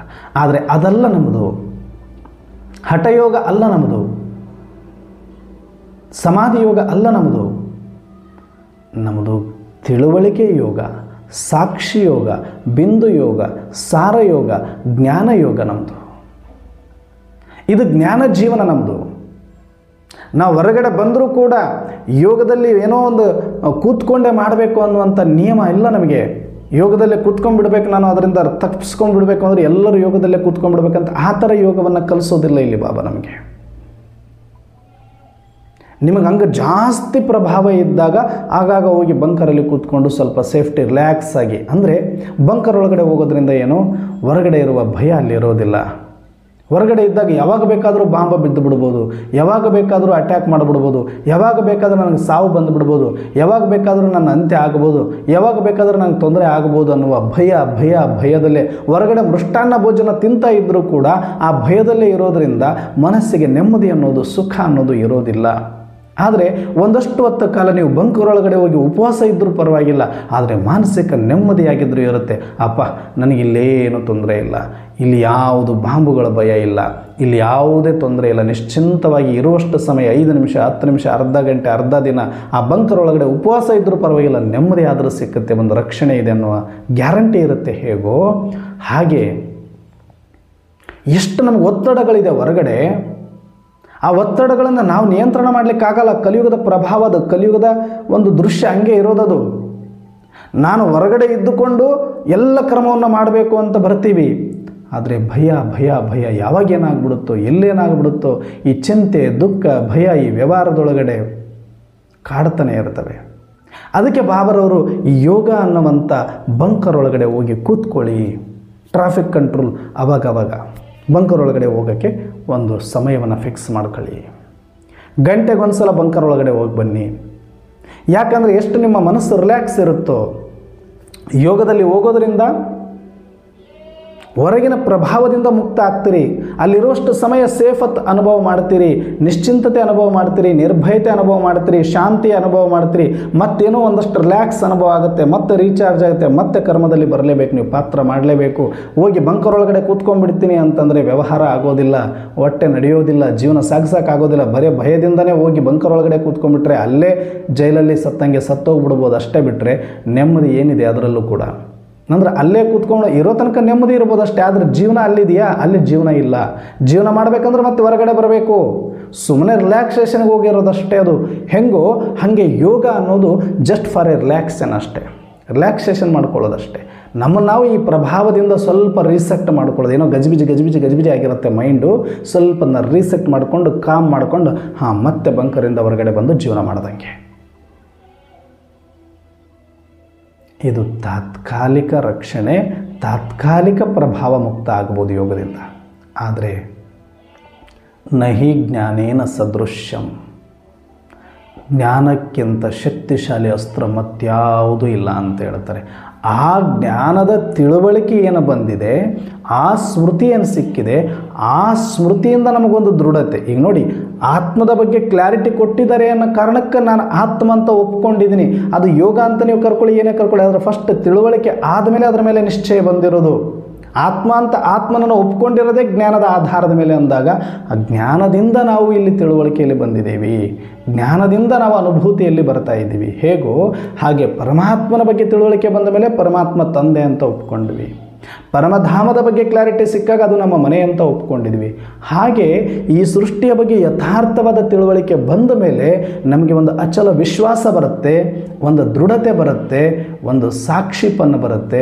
ಅದು ಜ್ಞಾನದ ಕ್ಲಾರಿಟಿ ಎಷ್ಟು ಆಳವಾಗಿ ಪರ್ಫೆಕ್ಟಾಗಿ ನಾವು ಯಥಾರ್ಥವಾಗಿ ಈ ಸೃಷ್ಟಿ ನಾಟಕವನ್ನು, ಇದರ ಸತ್ಯವನ್ನು ಅರ್ಥ ಮಾಡಿಕೊಳ್ತೇವೆ, ಅಷ್ಟು ನಾನು ನಿಶ್ಚಿಂತನಾಗಬಹುದು, ಪ್ರಭಾವ ಮುಕ್ತನಾಗಬಹುದು. ಪಾತ್ರದಲ್ಲಿ ಇದ್ದುಕೊಂಡೇ ಪ್ರಭಾವ ಮುಕ್ತ ಆಗಬಹುದು. ಇದನ್ನು ಜೀವನ್ಮುಕ್ತ ಸ್ಥಿತಿ ಅಂತಾರೆ. ಅದಕ್ಕೆ ಮುಕ್ತಿ ಜೀವನ್ಮುಕ್ತಿ 1 ಸೆಕೆಂಡ್ ಮೇ ಅಂದರೆ ಆ ಕ್ಲಾರಿಟಿ ಬಂತು ಅಂದರೆ ನಿಮ್ಮನ್ನು ಯಾರೂ ಕೂಡ ಅಲುಗಾಡಿಸ್ಲಿಕ್ಕೆ ಸಾಧ್ಯ ಇಲ್ಲ. ಅದಕ್ಕೆ ಯಾಕೆ ನಾವು ಜ್ಞಾನಕ್ಕೆ ಇಲ್ಲಿ ಒತ್ತು ಕೊಡ್ತಿದ್ರೆ ಪ್ರತಿದಿನ ಮುರಳಿ ಬಾಬರವರು ಹೇಳ್ತಾರೆ. ಯಾಕೆ ಅಂದರೆ ಜ್ಞಾನದಿಂದ ಸ್ಮೃತಿ ಪಕ್ಕ ಮಾಡಿಕೊಳ್ಬೇಕು. ಆ ಸ್ಮೃತಿ ಪಕ್ಕ ಉಳಿಬೇಕು ಅಂದರೆ ನಿಮ್ಮಲ್ಲಿ ಅದರ ಮೇಲೆ ಅಷ್ಟು ದೃಢವಾದ ವಿಶ್ವಾಸ ಇರಬೇಕು. ಡ್ರಾಮಾದ ಮೇಲೆ, ಡ್ರಾಮಾದ ನಿಯಮಗಳ ಬಗ್ಗೆ ಕ್ಲಾರಿಟಿ ಇರಬೇಕು ಮತ್ತು ಡ್ರಾಮಾದ ಮೇಲೆ ನಿಶ್ಚಯ ಇರಬೇಕು. ಎಷ್ಟು ಪರಮಾತ್ಮನ ಮೇಲೆ ನಿಶ್ಚಯ ಇದೆಯೋ ಅಷ್ಟು ಜ್ಞಾನ ಯಾಕೆ ಕೊಡ್ತಿದ್ದಾರೆ ಪರಮಾತ್ಮ ಅಂದರೆ ಈ ನಾಟಕದ ಮೇಲೆ, ಈ ಸಮಯದ ಮೇಲೆ, ಈ ಪಾತ್ರದ ಮೇಲೆ ನಿಮಗೆ ನಿಶ್ಚಯ ಬರಬೇಕು. ಅಲ್ಲಿ ಏನು ಸೀನ ನಡೀತಾ ಇದೆ, ಎಷ್ಟೇ ರೌದ್ರಾವತಾರ ಇದ್ದರೂ ಕೂಡ ಪರ್ಫೆಕ್ಟ್ ಕಲ್ಯಾಣಕಾರಿ ಅಂತಲೇ ಹೇಳಬೇಕು. ಬಿಟ್ಟರೆ ನಿಮ್ಮ ಬಾಯಲ್ಲಿ ಯಾಕೆ ಏನು ಅನ್ನುವಂಥ ಪ್ರಶ್ನೆ ಕೂಡ ಬರಬಾರ್ದು. ಎಲ್ಲವೂ ಸಬ್ ಕುಚ್ ಎಕ್ಯುರೇಟ್, ಪರ್ಫೆಕ್ಟ್ ಅಲ್ಟಿಮೇಟ್ ಅಂತಲೇ ಬರಬೇಕು. Wow drama, wow. ನೋಡಿ ಎಂಥ ಭಾಷೆ ಬಾಬರವ್ರದ್ದು. ಯಾರು ಹೇಳ್ತಾರೆ ಹೇಳಿದ್ದನ್ನು? ಯಾರು ಕಲಿಸ್ಕೊಡ್ತಾರೆ ಹೇಳಿ ಮಾತು ಜಗತ್ತಿನಲ್ಲಿ? ಯಾವ ಯೂನಿವರ್ಸಿಟಿ ಅವರು ಕಲಿಸ್ಕೊಡ್ಲಿಕ್ಕೆ ಸಾಧ್ಯ ಇದೆ ಅದನ್ನು? ವಾವ್ ಡ್ರಾಮಾ, ವಾವ್, ವಾರೇ ಮೈ ವಾ. ಜಗತ್ತಿನಲ್ಲಿ ಯಾವ ಯೂನಿವರ್ಸಿಟಿನ ಇಂಥ ಒಂದು ಜ್ಞಾನ ತಿಳುವಳಿಕೆ ಕೊಡಲಿಕ್ಕೆ ಸಾಧ್ಯನೇ ಇಲ್ಲ. ಈ ಭಾಷೆನೇ ಒಂದು ಅಲೌಕಿಕ ಭಾಷೆ, ಇದು ದೇವ ಭಾಷೆ. ಯಾವ ಡಿಕ್ಸ್ನರಿಯಲ್ಲೂ ಕೂಡ ನಾವು ಬ್ರಾಹ್ಮಣರ ಭಾಷೆ ಸಿಗೋದಿಲ್ಲ, ಬಾಬರವರ ಮಾತುಗಳು ಸಿಗೋದಿಲ್ಲ, ಅದಕ್ಕೆ ಅರ್ಥಗಳು ಗೊತ್ತಿರೋದಿಲ್ಲ. ಇದು ಬ್ರಾಹ್ಮಣರಲ್ಲದ ಹೊರತು ಬೇರೆ ಯಾರೂ ಕೂಡ ತಿಳ್ಕೊಳ್ಳಿಕ್ಕೆ ಸಾಧ್ಯ ಆಗೋದಿಲ್ಲ. ನೀವು 1000 ಮರಳು ಪ್ರಿಂಟ್ ಮಾಡಿ ಹಂಚಿ ಅವ್ರಿಗೆ ಒಂದು ಕೂಡ ಒಂದು ಚೂರ್ನೂ ಅರ್ಥ ಆಗೋದಿಲ್ಲ ಇದರಲ್ಲಿ. ಯಾಕೆ ಅಂದರೆ ಇವು ಯಾವ ಡಿಕ್ಸ್ನರಿಯಿಂದ ಬಂದಿರೋ ಪದಗಳಲ್ಲ, ಯಾರೋ ಮನುಷ್ಯಾತ್ಮರು ಬರೆದು ಡಿಕ್ಸ್ನರಿಯಲ್ಲಿ ಸೇರಿಸಿದ ಪದಗಳಲ್ಲ, ಸ್ವಯಂ ಪರಮಾತ್ಮನಿಂದ ಬಂದಿರುವ ಮಹಾವಾಕ್ಯಗಳು. ಇದನ್ನು ಅರ್ಥ ಮಾಡ್ಕೊಳ್ಬೇಕು ಅಂದರೆ ಪರಮಾತ್ಮನನ್ನು ಯಾರು ಚೆನ್ನಾಗಿ ಅರ್ಥ ಮಾಡ್ಕೊಂಡಿದ್ದಾರೆ, ಪರಮಾತ್ಮನ ಮೇಲೆ ಯಾರು ನಿಶ್ಚಯ ಮಾಡಿದ್ದಾರೆ, ಪರಮಾತ್ಮನನ್ನು ಸರಿಯಾಗಿ ತಿಳ್ಕೊಳ್ಳೋದಕ್ಕೆ ಈ ಮುರಳಿಗಳನ್ನು ಯಾರು ಅಧ್ಯಯನ ಮಾಡಿದಾರೋ ಅವರು ಮಾತ್ರನೇ ಇದನ್ನ ಯಥಾರ್ಥವಾಗಿ ಅರ್ಥ ಮಾಡ್ಕೊಳ್ತಾರೆ. ಇದನ್ನು ಓದ್ತಾ ಇರೋದು ಇವತ್ತು ನಾವು ಬ್ರಾಹ್ಮಣ ಪರಿವಾರದವರು ಎಲ್ಲರೂ ಕೂಡ ಕೋಟ್ಯಾಂತರಾತ್ಮರು ಅದೇ ಮುರಳಿಯನ್ನು ಓದಿದ್ರು, ಆದರೆ ಯಥಾರ್ಥವಾಗಿ ಆ ಪರಮಾತ್ಮನ ಭಾಷೆ ಅರ್ಥ ಆಗಬೇಕು, ಅವರ ಇಂಟೆನ್ಷನ್ ಅರ್ಥ ಆಗಬೇಕು ಅಂದರೆ ಆ ಪರಮಾತ್ಮನನ್ನೇ ಅರ್ಥ ಮಾಡ್ಕೊಂಡಿರ್ಬೇಕು ನಾವು ಫಸ್ಟ್. ಆಗ ಆ ತಿಳುವಳಿಕೆ ಬರಬೇಕು ಅಂತಲೇ ಬಾಬರವರು ಇವತ್ತು ಇಷ್ಟೆಲ್ಲ ನಮಗೆ ಡ್ರಾಮದ ರಹಸ್ಯಗಳನ್ನು ತಿಳಿಸ್ತಾ ಇದ್ದಾರೆ. ಭಗವಂತನ ಮೇಲೆ ನಿಶ್ಚಯ ಇದೆ ನಮಗಿಲ್ಲ ಅಂತಲ್ಲ, ಬಾಬಾ ಬಾಬಾ ಬಾಬಾ ಬಾಬಾ ಅಂತ ಎಷ್ಟು ಸಲ ನೀವು ಹೇಳ್ತೀರಿ. ಇವತ್ತಿಂದ ನಿಮಗೆ ಇನ್ನೂ ಒಂದು ಹೋಮ್ವರ್ಕ್. ನಾನು ಏನು ಸತ್ಯವನ್ನು ಪರಮಾತ್ಮನ ಜೊತೆಗೆ ಕಂಡುಕೊಂಡು ಅನುಭವ ಮಾಡ್ತಿದ್ದೀನಿ ಅದನ್ನು ನಿಮಗೆ ಡೈರೆಕ್ಟಾಗಿ ಹಂಚ್ಕೊಳ್ತಿದ್ದೀನಿ ಅಷ್ಟೇ. ನಿಮಗೇನದು ಅನಿಸುತ್ತೋ ನೀವು ಅದನ್ನು, ನಿಮಗೆ ಯಾವುದು ಸರಳ ಅನಿಸುತ್ತೋ ಅದನ್ನು ಅಳವಡಿಸಿಕೊಳ್ಳಿ. ಆದರೆ ನನಗೇನು ಸತ್ಯ ಅನಿಸಿದೆ ಅದನ್ನು ನಿಮ್ಮ ಜೊತೆ ಹಂಚಿಕೊಳ್ತೀನಿ ಅಷ್ಟೇ. ನಮಗೆಲ್ಲರಿಗೂ ಬಾಬನ ಮೇಲೆ ಪ್ರೀತಿ ಇದೆ, ಅಭಿಮಾನ ಇದೆ. ನಾನು ಆತ್ಮ, ಅವ್ರ ತಂದೆ ಪರಮಾತ್ಮ. ಆದರೆ ನಾವು ಅಪ್ಪ ಮಕ್ಕಳ ಆಟ ಇಲ್ಲಿ ನಡೆಯಲ್ಲ. ಈಗ ಅಪ್ಪ ಮಕ್ಕಳು ಎಲ್ಲಿ? ನಾವು ಮನೆಯಲ್ಲಿ ಪಾತ್ರ ಮಾಡೋಕ್ಕೆ ಬಂದಾಗ ಅಪ್ಪನೂ ಇಲ್ಲ ಮಗನೂ ಇಲ್ಲ. ಅವ್ರ ಮಾಸ್ತರ್ ಆದರೆ ನಾನು ಸ್ಟೂಡೆಂಟ್ ಆಗಬೇಕು, ಅವ್ರ ಗುರು ಆದರೆ ನಾನು ಶಿಷ್ಯ ಆಗಬೇಕು. ಪಾತ್ರದ ಪ್ರಭಾವ, ಪಾತ್ರದ ಪ್ರಜ್ಞೆಯಲ್ಲಿ ಇರಬೇಕಾಗತ್ತೆ ಹೊರತಾಗಿ ನಾ ಅಪ್ಪ ಮಗ ಅಂದ್ಕೊಂಡು ಇಲ್ಲಿ ಕೂತ್ಕೊಂಡ್ರೆ ಪಾತ್ರ ಮಾಡಿದ್ರೆ ಉಪಯೋಗ ಆಗಲ್ಲ, ಪಾತ್ರ ಮಾಡೋಕ್ಕೆ ಆಗೋದು ಇಲ್ಲ. ನಾನು ಅಪ್ಪ ಅಪ್ಪ ಅಪ್ಪ ಅಂತ ಇದ್ದರೆ ಪಾತ್ರ ಮಾಡುವಂಥ ಮಗು, ಸ್ಕೂಲಿಗೆ ಕಳಿಸಿದ್ರು ಮಮ್ಮಿ ಮಮ್ಮಿ ಅಂತ ಅಳ್ತಾ ಇದ್ದರೆ ಮಗು ಅದಕ್ಕೇನು ಒಳ್ಳೆ ಮಗು ಅಂತ ಹೇಳ್ತಾರೆ ಯಾರಾದರೂ? ಯಾರಿಗಿಲ್ದೇ ಇರೋ ಮಮ್ಮಿ ನಿನಗೆ ಇದ್ದಾಳೇನೋ ಅಂತ ಹೊಡೆದ್ಬಿಟ್ಟು ಕರ್ಕೊಂಡು ಹೋಗ್ತಾರೆ ಸ್ಕೂಲಿಗೆ.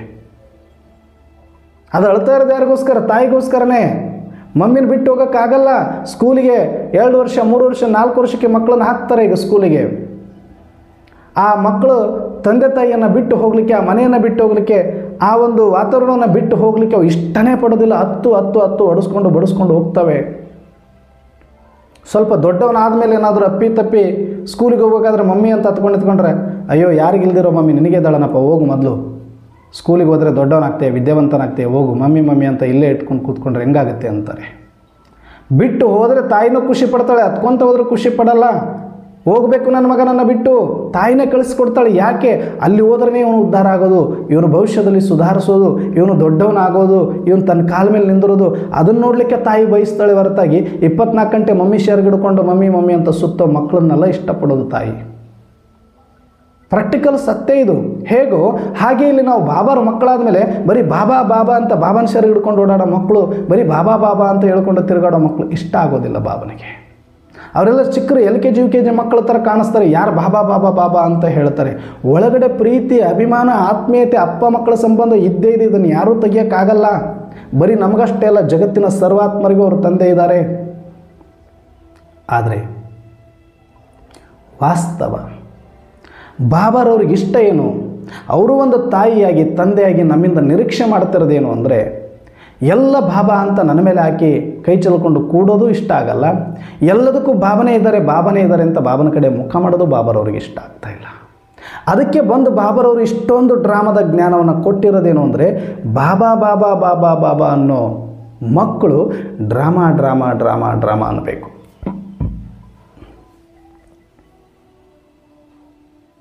ಎಷ್ಟು ಪರಮಾತ್ಮನ ಮೇಲೆ ಬಾಬನ ಮೇಲೆ ನಿಶ್ಚಯ ಇಟ್ಟಿದ್ದಾರೆ, ಅಷ್ಟು ಡ್ರಾಮದ ಮೇಲೆ ನಿಶ್ಚಯ ಇಡಕ್ಕೆ ಬರಬೇಕು ನನ್ನ ಮಕ್ಕಳಿಗೆ.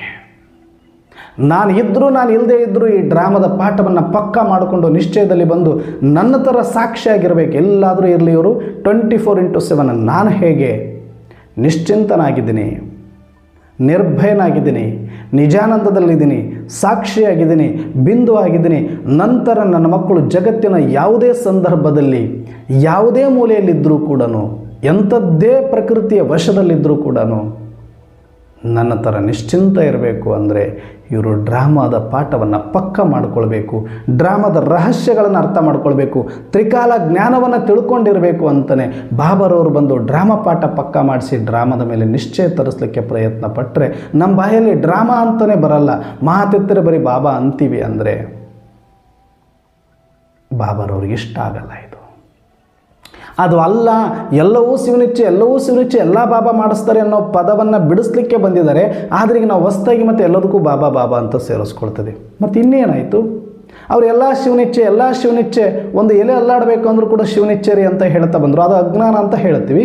ಮತ್ತೀಗ ನಾವು ಎಲ್ಲ ಬಾಬಾ ಮಾಡಿಸ್ತಾರೆ, ಎಲ್ಲ ಬಾಬಾ ಮಾಡಿಸ್ತಾರೆ, ಎಲ್ಲ ಬಾಬರಿಗೂ ಗೊತ್ತು. ಏನು ಗೊತ್ತು ಬಾಬರವರಿಗೆ?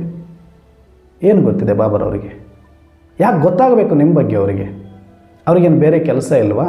ಏನು ಅವರೇ ನಿಮ್ಮ ಕೆಲಸ ಮಾಡಿಸ್ಬೇಕಾ? ನಿಮ್ಮ ಪಾತ್ರ ಎಲ್ಲ ಅವರೇ ಮಾಡಿಸ್ಬೇಕಾ? ಹಾಂ ಅಣ್ಣವರೇ ಬಾಬಾ ಕಳಿಸಿದ್ರು ನೋಡಿ ಕಾರು, ಹಾಂ ಅಣ್ಣ ಬಾಬಾ ಮಾಡಿದ್ರು ನೋಡಿ. ಇದು ಹೇಳಲಿಕ್ಕೆ ಕೇಳಲಿಕ್ಕೆ ಸಹಜ ಖುಷಿ ಕೊಡ್ಬೋದೇ ಹೊರತಾಗಿ ಇದು ಅಜ್ಞಾನದ ಪರಮಾವಧಿ. ಮತ್ತೆ ಭ್ರಮೆಯಲ್ಲಿ ಹೋಗ್ತಾ ಇದ್ದೀರಿ ನೀವು. ಡ್ರಾಮಾ ಕಳಿಸಿದೆ ಅಂತೇಳಿ ಬಾಬಾ ಕಳಿಸಿದ್ರು ಅಂತ ಹೇಳ್ಬೇಡಿ. ಬಾಬಾ ನನ್ನ ಪಾತ್ರ ಇಲ್ಲ ಅಂತ ಹೇಳೋಕ್ಕೆ ಬಂದಿದ್ದರೂ ಕೂಡ ಮತ್ತೆ ನೀವು ಬಾಬಾ ಅಂತ ಗಂಟು ಹಾಕಿದರೆ ಅದು ಬಾಬರವ್ರಿಗೆ ಇಷ್ಟ ಆಗೋದಿಲ್ಲ. ಇದು ಸತ್ಯ. ನಿಮಗೆ ಕಹಿ, ಸ್ವಲ್ಪ ಸತ್ಯ ಕಹಿ ಆಗಿರುತ್ತೆ. ನಿಮಗೆ ಡೈಜೆಸ್ಟ್ ಆಗುತ್ತೋ ಇಲ್ಲ ನನಗೆ ಗೊತ್ತಿಲ್ಲ, ಆದರೆ ಸತ್ಯ ಹೇಳಬೇಕು ಅಂತ ನನಗೆ ಅನ್ನಿಸ್ತು, ನಾನು ಹೇಳ್ತಾ ಇದ್ದೀನಿ. ಬಾಬನ ಬಗ್ಗೆ ಅಭಿಮಾನ ಪ್ರೀತಿ ನಿಜವಾಗ್ಲೂ ಇರೋದನ್ನು ತೋರಿಸೋ ಮಕ್ಕಳು ತಂದೆ ತಾಯಿ ಮೇಲೆ ಅಭಿಮಾನ ಇರೋರು ಮಾರ್ಕ್ಸ್ ಕಾರ್ಡಲ್ಲಿ ತೋರಿಸ್ಬೇಕಲ್ಲ ಹೊರತಾಗಿ ತಾಯಿ ಶೆರಗಿಡ್ಕೊಂಡು ತೋರಿಸೋದಲ್ಲ, ತಾಯಿಯಿಂದ ಸುತ್ತಾಡಿಕೊಂಡು ತೋರಿಸೋದಲ್ಲ. ತಾಯಿ ಮಮ್ಮಿ ಮಮ್ಮಿ ಅಂತ ಬರೀ 24 ತಾಸು ಮಮ್ಮಿ ಮಡಲಲ್ಲಿ ಇದ್ದುಕೊಂಡು ಕೂತ್ಕೊಳ್ಳೋದಲ್ಲ. ಧೈರ್ಯವಾಗಿ ಸ್ಕೂಲಿಗೆ ಹೋಗಿ ಮೇಸ್ಟರ್ ಕಲಿಸಿದ ಪಾಠ ಕಲಿತು ಚೆನ್ನಾಗಿ ಅಧ್ಯಯನ ಮಾಡಿ ಓದಿ ಬರೆದು ಮಾರ್ಕ್ಸ್ ಕಾರ್ಡಲ್ಲಿ ಫಸ್ಟ್ ಬಂದು ಅಲ್ಲಿ ಸನ್ಮಾನ ಮಾಡಿಸ್ಕೊಂಡು ಮಮ್ಮಿಗೆ ಮರ್ಯಾದೆ ತರಬೇಕಲ್ಲ ಹೊರತಾಗಿ ಮಮ್ಮಿ ಹತ್ರ ಪ್ರೀತಿ ಇದೆ ಅಂತ ಮಮ್ಮಿ ಮಡಲಲ್ಲಿ ಕೂತ್ಕೊಳ್ಳೋ ಮಕ್ಕಳನ್ನ ಮಮ್ಮಿನೇ ಇಷ್ಟಪಡಲ್ಲ. ಹಾಗೆ ಬಾಬರವರು ಕೂಡ. ಅದಕ್ಕೆ ಬಾಬರವರು ಇಷ್ಟೆಲ್ಲ ಇವತ್ತು ಅರ್ಥ ಮಾಡಿಸ್ತಾ ಇರೋದು. ನಾನು ಎಷ್ಟು ನಿಶ್ಚಿಂತ ಇದ್ದೀನಿ, ನನ್ನ ಮಕ್ಕಳು ಅಷ್ಟು ನಿಶ್ಚಿಂತ ಆಗಬೇಕು ಅಂದರೆ ನನಗೇನು ಈ ಸೃಷ್ಟಿ ಬಗ್ಗೆ ಕ್ಲಾರಿಟಿ ಇದೆ, ಆ ಕ್ಲಾರಿಟಿ ಮಕ್ಕಳಿಗೆ ಕೊಟ್ಟು ಬಿಡೋಣ. ಯಾವುದು ನನ್ನ ಹತ್ರ ಸೀಕ್ರೆಟ್ಸೇ ಇಟ್ಕೊಳ್ಳೋದು ಬೇಡ ಅಂತ ಪುಣ್ಯಾತ್ಮ ಬಂದು ನಿರಹಂಕಾರಿಯಾಗಿ ಇದ್ಯಾವುದು ನಾನಲ್ಲ, ಸರ್ವವ್ಯಾಪಿ ನಾನಲ್ಲ, ಎಲ್ಲ ತತ್ವಗಳು ನಾನಲ್ಲ, ಅಥವಾ ಎಲ್ಲದರಲ್ಲಿಯೂ ನಾನಿಲ್ಲ, ಎಲ್ಲದಕ್ಕೂ ಕಾರಣಕರ್ತ ನಾನಲ್ಲ, ಎಲ್ಲವನ್ನು ನಾನು ಮಾಡಿಸ್ತಾ ಇಲ್ಲ, ಇದು ಪರಮ ಅಜ್ಞಾನ, ಇದು ನನ್ನ ಮೇಲೆ ಆರೋಪ, ಇದು ನೀವು ಮಾತಾಡಿದರೆ ಪಾಪ ಅಂತ ಇಷ್ಟು ಹೇಳಿದ ಮೇಲೂ ನಾವು ಬಾಬಾ ಬಾಬಾ ಅಂತೀವಿ ಅಂದರೆ ಚೇಂಜ್ ಮಾಡ್ಕೊಳ್ಳಿ ಭಾಷೆಯನ್ನು. ಭಾವನೆ ಒಳಗಡೆ ಇರಲಿ, ಬಾಬನ ಮೇಲೆ ಪ್ರೀತಿ ಇರಲಿ. ನಮಗೆ ಸ್ಮೃತಿ ಕೊಟ್ಟಿದ್ದಾರೆ, ಜ್ಞಾನ ಕೊಟ್ಟಿದ್ದಾರೆ, ಅಭಿಮಾನ ಇದೆ. ನಮ್ಮಪ್ಪ ಅವರು ಅದನ್ನ ಯಾರೂ ಚೇಂಜ್ ಮಾಡೋದಿಲ್ಲ. 24 ತಾಸು ಹೇಳ್ಬಿಟ್ರೆ ನಾವು ಅಪ್ಪ ಮಕ್ಕಳಾಗ್ತೀವಿ, ಇಲ್ಲ ಅಂದರೆ ಇಲ್ಲ ಅಂತಲ್ಲ. ನಮ್ಮ ಸಂಬಂಧ ಇದ್ದೇ ಇರುತ್ತೆ, ಅದನ್ನ ಯಾರೂ ಚೇಂಜ್ ಮಾಡೋದಿಲ್ಲ. ಪ್ರೀತಿ ಇದ್ದೇ ಇರುತ್ತೆ. ಆದರೆ ಕಲಿಬೇಕಾಗಿರೋ ಪಾಠವನ್ನು ಪಕ್ಕ ಕಲಿತು ಇರಬೇಕಾದ ರೀತಿಯಲ್ಲಿ ಇದ್ರೇ ತಂದೆ ತಾಯಿಗೆ ಮರ್ಯಾದೆ, ಶೋಭೆ. ಹಾಗೆ ಇನ್ನು ಮುಂದೆ ನೀವು ಎಲ್ಲದಕ್ಕೂ ಬಾಬಾ ಅಂತ ಬಳಸೋ ಜಾಗದಲ್ಲಿ ಡ್ರಾಮಾ ಅಂತ ಬಳಸಿ ನೋಡಿ. ನಿಮ್ಮಲ್ಲೇ ಒಂದು ಬದಲಾವಣೆ ಬರುತ್ತೆ, ನಿಮ್ಮಲ್ಲೇ ಬದಲಾವಣೆ ಬರುತ್ತೆ. ಭಾಳ ಜನ ಡ್ರಾಮಾ ಅಂತ ಬಳಸಿದ ತಕ್ಷಣ ಏನ್ರಿ ಎಲ್ಲದಕ್ಕೂ ಡ್ರಾಮಾನಾ? ಯಾಕಂದರೆ ಡ್ರಾಮಾದ ಬಗ್ಗೆ ಕ್ಲಾರಿಟಿ ಭಾಳ ಜನಕ್ಕಿಲ್ಲ. ಆ ಕ್ಲಾರಿಟಿ ಇಲ್ಲದೆ ಇರೋದ್ರಿಂದ ನಿಮ್ಮನ್ನು ಅವಮಾನ ಮಾಡ್ತಾರೆ. ಏನೂ ತೊಂದರೆ ಇಲ್ಲ, ಹೇಳಿ ಹೌದು ಎಲ್ಲದಕ್ಕೂ ಡ್ರಾಮಾನೇ. ಪುರುಷಾರ್ಥ ಆಯಿತು, ಪುರುಷಾರ್ಥಕ್ಕೂ ಡ್ರಾಮಾನೇ ಹೇಳ್ತೀನಿ. ನಾನು ಮಾಡ್ತಾಯಿದ್ದೀನಿ ಡ್ರಾಮಾ ಅನುಸಾರ ನನಗೆ ಎಷ್ಟಿದೆ ನಾನು ಮಾಡ್ತಾಯಿದ್ದೀನಿ, ಪ್ರಾಮಾಣಿಕವಾಗಿ ಮಾಡ್ತಾಯಿದ್ವಿ. ಯಾರೋ ಅಂದರು ಅನ್ನೋ ಕಾರಣಕ್ಕೆ ಅವರಿಂದ ಟ್ರಿಗರ್ ಆಗಿ ಮಾಡಬೇಕಾಗಿರೋದಿಲ್ಲ, ಏನೂ ಇಲ್ಲ. ಅಥವಾ ಅವ್ರು ಅಂದರು ಅಂತ ಅವಮಾನ ಆಯಿತು ಅಂತ ಬೇಜಾರು ಮಾಡ್ಕೊಳ್ಳುವಂಥ ಸೀನು ನಮಗಿಲ್ಲ. ಈಗ ಬಳಸಿ, ನೀವು ಧೈರ್ಯವಾಗಿ ಬಳಸಿ. ಎಲ್ಲದಕ್ಕೂ ಡ್ರಾಮಾ ಅನ್ನಿ. ಎಲ್ಲಾದರೂ ಒಂದು ಚೂರು ಅದರಿಂದ ಚ್ಯುತಿ ಬರೋಕ್ಕೆ ಸಾಧ್ಯನೇ ಇಲ್ಲ. ಯಾರು ಡ್ರಾಮಾ ಅಂತ ಬಳಸ್ತೀರಿ ನೀವು ಪರ್ಫೆಕ್ಟ್ ಆಗ್ತಾ ಹೋಗ್ತೀರಿ ಜ್ಞಾನದಲ್ಲಿ. ಎಲ್ಲಿಯ ತನಕ ಬಾಬಾ ಅಂತ ಬಳಸ್ತಾ ಹೋಗ್ತೀರಿ ಅಲ್ಲಿಯ ತನಕ ನಿಮ್ಮನ್ನು ಭಯ ಬಿಟ್ಟು ಹೋಗೋದಿಲ್ಲ. ಅಪ್ಪನ ಕೈ ಹಿಡ್ಕೊಂಡಿದ್ದ ನೀವು ಅಂದರೆ ಇವನಿಗೆ ಭಯ ಇದೆ ಅಂತ ಅರ್ಥ. ಅದಕ್ಕೆ ಮಾಯ ಬಂದು ತಿಂದು ಹೋಗುತ್ತೆ, ಬರೋಕ್ಕೆ ಪ್ರಯತ್ನ ಮಾಡುತ್ತೆ, ಎದುರಿಸ್ತಾನೆ ಇರುತ್ತೆ. ನೀವು ಎದುರ್ತಾನೆ ಇರಬೇಕು, ಅಪ್ಪನ ಕೈ ಹಿಡ್ಕೊಂಡೇ ಇರಬೇಕು. ಅಪ್ಪನ ಬಿಟ್ಟು ನೀವು ಒಂದು ಕ್ಷಣನೂ ಮುಂದಕ್ಕೆ ಬರೋಕ್ಕಾಗಲ್ಲ. ಹಾಗಂತ ಬಾಬಾ ನೆನಪು ಬಿಟ್ಟು ಬನ್ನಿ ಅಂತ ಹೇಳೋದಲ್ಲ. ಡಿಪೆಂಡ್ ಬಾಬಾ ಮೇಲೆ ಆಗಬಾರದು, ಡ್ರಾಮಾ ನಿಶ್ಚಯದ ಮೇಲೆ ಆಗಬೇಕು. ಅದಕ್ಕೆ ಕ್ಲಾರಿಟಿ ಕೊಟ್ಟಿರೋದು ನಮಗೆ. ತಿಳುವಳಿಕೆಯ ಮೇಲೆ, ನಾನು ಧೈರ್ಯವಂತನಾಗಬೇಕು. ಎಷ್ಟು ದಿನ ಎತ್ಕೊಳ್ತಾರೆ ಮಕ್ಕಳನ್ನ ತಂದೆ ತಾಯಿ ಹಡೆದಿದ್ದರೂ ಕೂಡ? 1 ವರ್ಷ, 2 ವರ್ಷ, 3 ವರ್ಷ, 4 ವರ್ಷ, 6 ವರ್ಷ, ಏನು 10 ವರ್ಷ ಆದರೂ ಎತ್ಕೊಂಡೇ ಓಡಾಡ್ತಾರೇನು? ಏನು ಅಂಗವಿಕಲರೇ ನೀವು?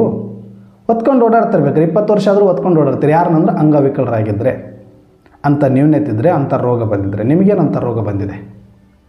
20 ವರ್ಷ, 30 ವರ್ಷ, 5 ವರ್ಷ, 10 ವರ್ಷ ಅಂತ ಹೇಳ್ಕೊಳ್ತೀರಿ ಜ್ಞಾನಕ್ಕೆ ಬಂದು ಇವಾಗಲೂ ಬಾಬಾ ಬಾಬಾ ಬಾಬಾ ಅಂತ ಅಂಟ್ಕೊಂಡೇ ಇದ್ದರೆ ಏನು ಹ್ಯಾಂಡಿಕ್ಯಾಪ್ಟಾ? ಸ್ವತಂತ್ರವಾಗಬೇಕು. ಎಲ್ಲರನ್ನೂ ಸ್ವತಂತ್ರ ಮಾಡಬೇಕಲ್ಲ ನೀವು. ಬಾಪ್ ಸಮಾನ ಆಗಬೇಕು, ಭಗವಂತನ ಸಮಾನ ಸೇವೆ ಮಾಡಬೇಕು.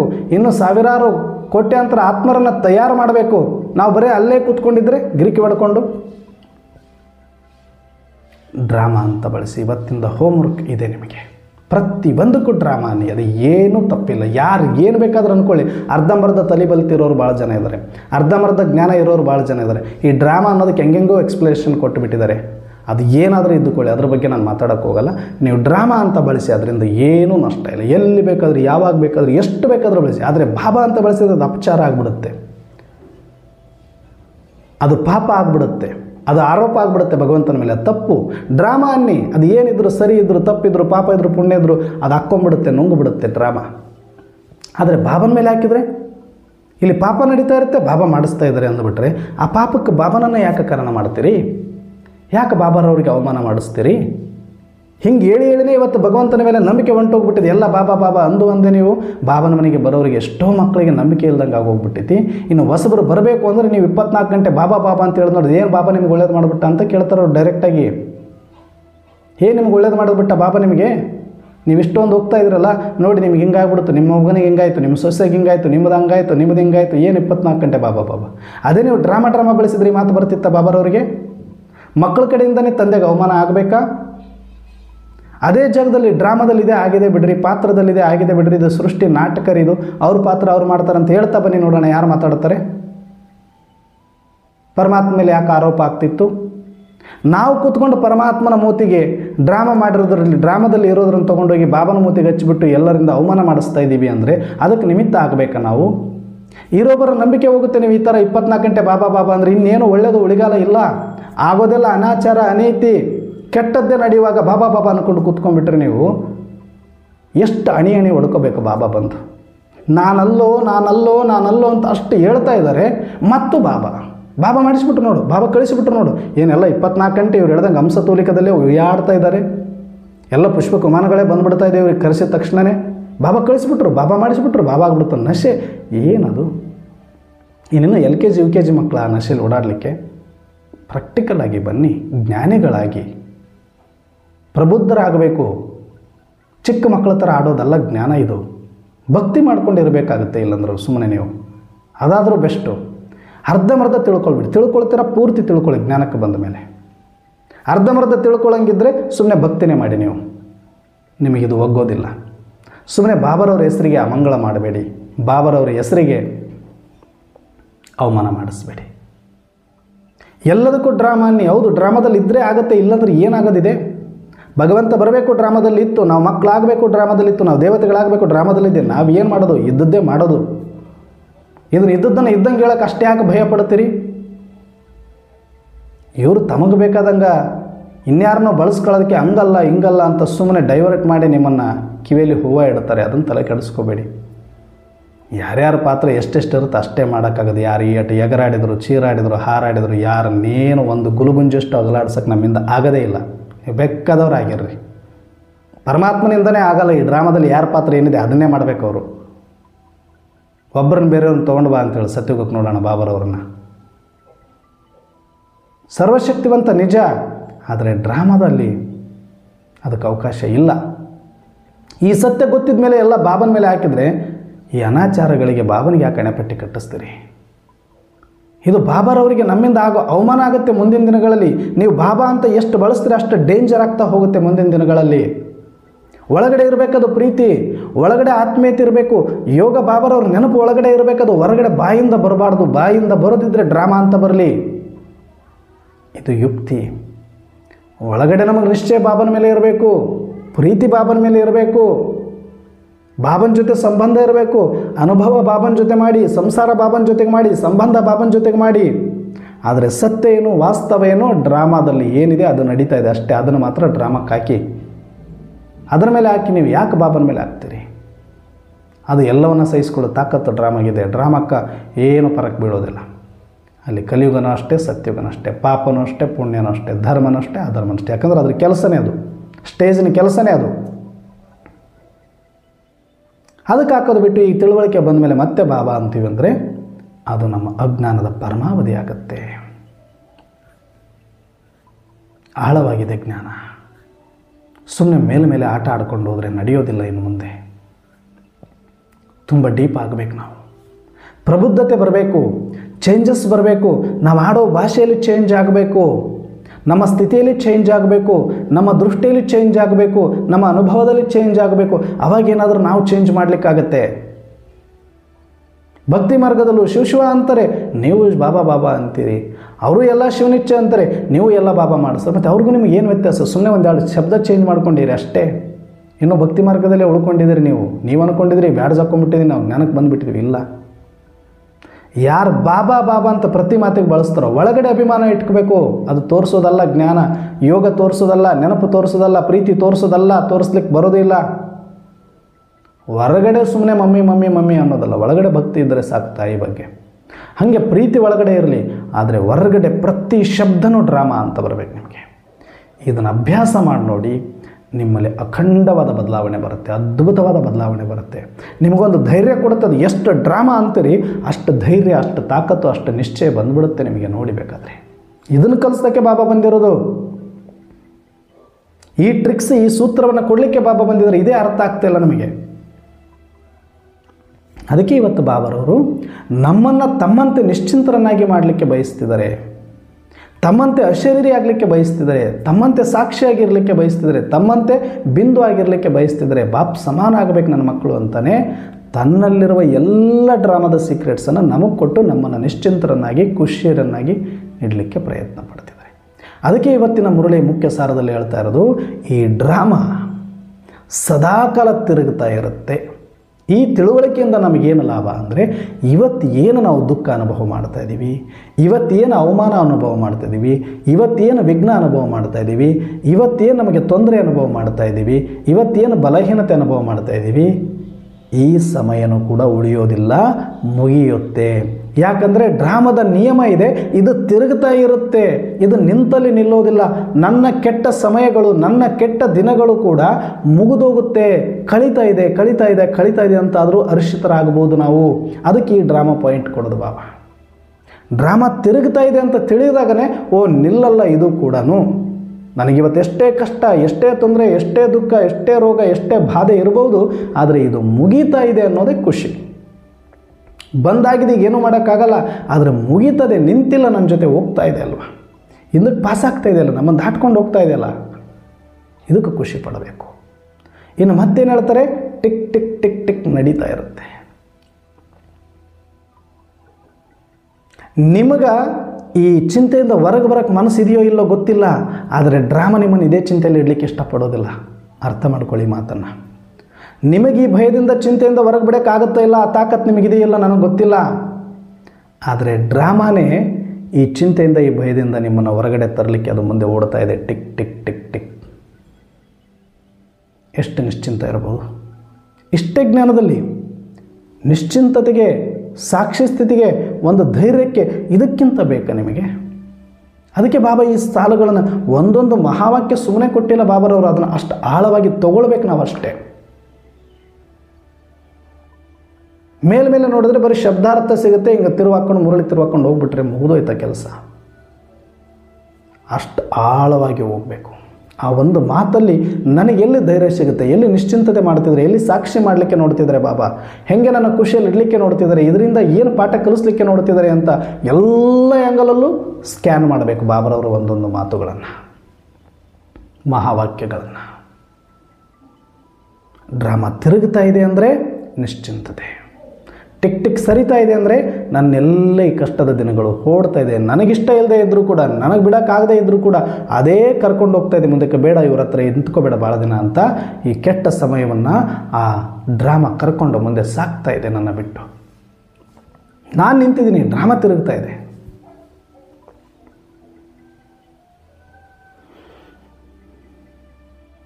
ಮತ್ತೆ ಬಾಬರವರು ಹೇಳ್ತಾರೆ, ಡ್ರಾಮಾ ತಿರುಗ್ತಾ ಇರುತ್ತೆ, ಟಿಕ್ ಟಿಕ್ ಅಂತ ನಡೀತಾ ಇರುತ್ತೆ, ಆದರೆ ಒಬ್ಬರ ಪಾತ್ರ ಒಬ್ಬರಿಗೆ ಇಲ್ಲಿ ಹೋಲಿಕೆ ಆಗೋದಿಲ್ಲ. ಈ ಸತ್ಯ ತಿಳ್ಕೊಂಡು ಹರ್ಷಿತರಾಗಿರಿ. ನಾನು ಇವ್ರಿಗಿಷ್ಟು ಒಳ್ಳೇದು ಮಾಡಿದೆ, ನನಗೆ ಯಾಕೆ ಇವ್ರು ಕೆಟ್ಟದ್ದು ಮಾಡ್ತಿದ್ದಾರೆ? ನಾವು ಇವ್ರ ಬಗ್ಗೆ ಇಷ್ಟು ಗೌರವ ಇಟ್ಕೊಂಡಿದ್ದೀವಿ, ನಮ್ಮ ಬಗ್ಗೆ ಯಾಕೆ ಇವರು ಇಷ್ಟೊಂದು ಇಟ್ಕೊಂಡಿದ್ದಾರೆ? ಇವರೆಲ್ಲ ಇಷ್ಟು ಚೆನ್ನಾಗಿದ್ದಾರೆ, ನಮ್ಮನೆಯವರೇ ಯಾಕೆ ಹಿಂಗಿದ್ದಾರೆ? ಎಂತೆಂಥವ್ರ ಮಕ್ಕಳೇ ಹೆಂಗಿದ್ದಾರೆ, ನನ್ನ ಮಕ್ಕಳು ಯಾಕೆ ಹಿಂಗಾದರು? ನಂತರ ನನ್ನ ಮಕ್ಕಳು ಇಲ್ವಲ್ಲ, ನಂತರ ನನ್ನ ಪತಿ ಇಲ್ವಲ್ಲ? ಈ ಭಾವ ಏನಿದೆಯಲ್ಲ, ಇದು ಬಹಳ ದುಃಖವನ್ನು ಕೊಡುವಂಥ ಸಂಗತಿ. ಸಂಬಂಧ ನೋಡಲಿಕ್ಕೆ ಸೂಕ್ಷ್ಮ ಇದೆ, ಆದರೆ ಈ ಸಂಬಂಧಗಳ ವ್ಯತ್ಯಾಸಗಳೇನಿದೆ, ನಮ್ಮವ್ರು ಅನಿಸ್ಕೊಂಡಿರೋ ಒಬ್ರಿಗೇನಾದರೂ ತೊಂದರೆ ಆದ್ರೆ ಎಂಟೈರ್ ಅದು ಅಂಟು ರೋಗ ಇದ್ದಂಗೆ. ಎಲ್ಲಿ ತನಕ ನನಗೆ ಸಂಬಂಧಗಳು ಎಷ್ಟಿದೆ ಅಂತ ನಾವು ಹೇಳ್ತೀವಲ್ಲ ಹೆಬ್ಬಳಿಕೆಯಿಂದ, ಅದರೊಳಗಡೆ ಒಂದು ಡ್ಯಾಮೇಜ್ ಆದರೂ ಡೈರೆಕ್ಟ್ ಹೊಡೆಯೋದು ನಿನಗೇನೆ.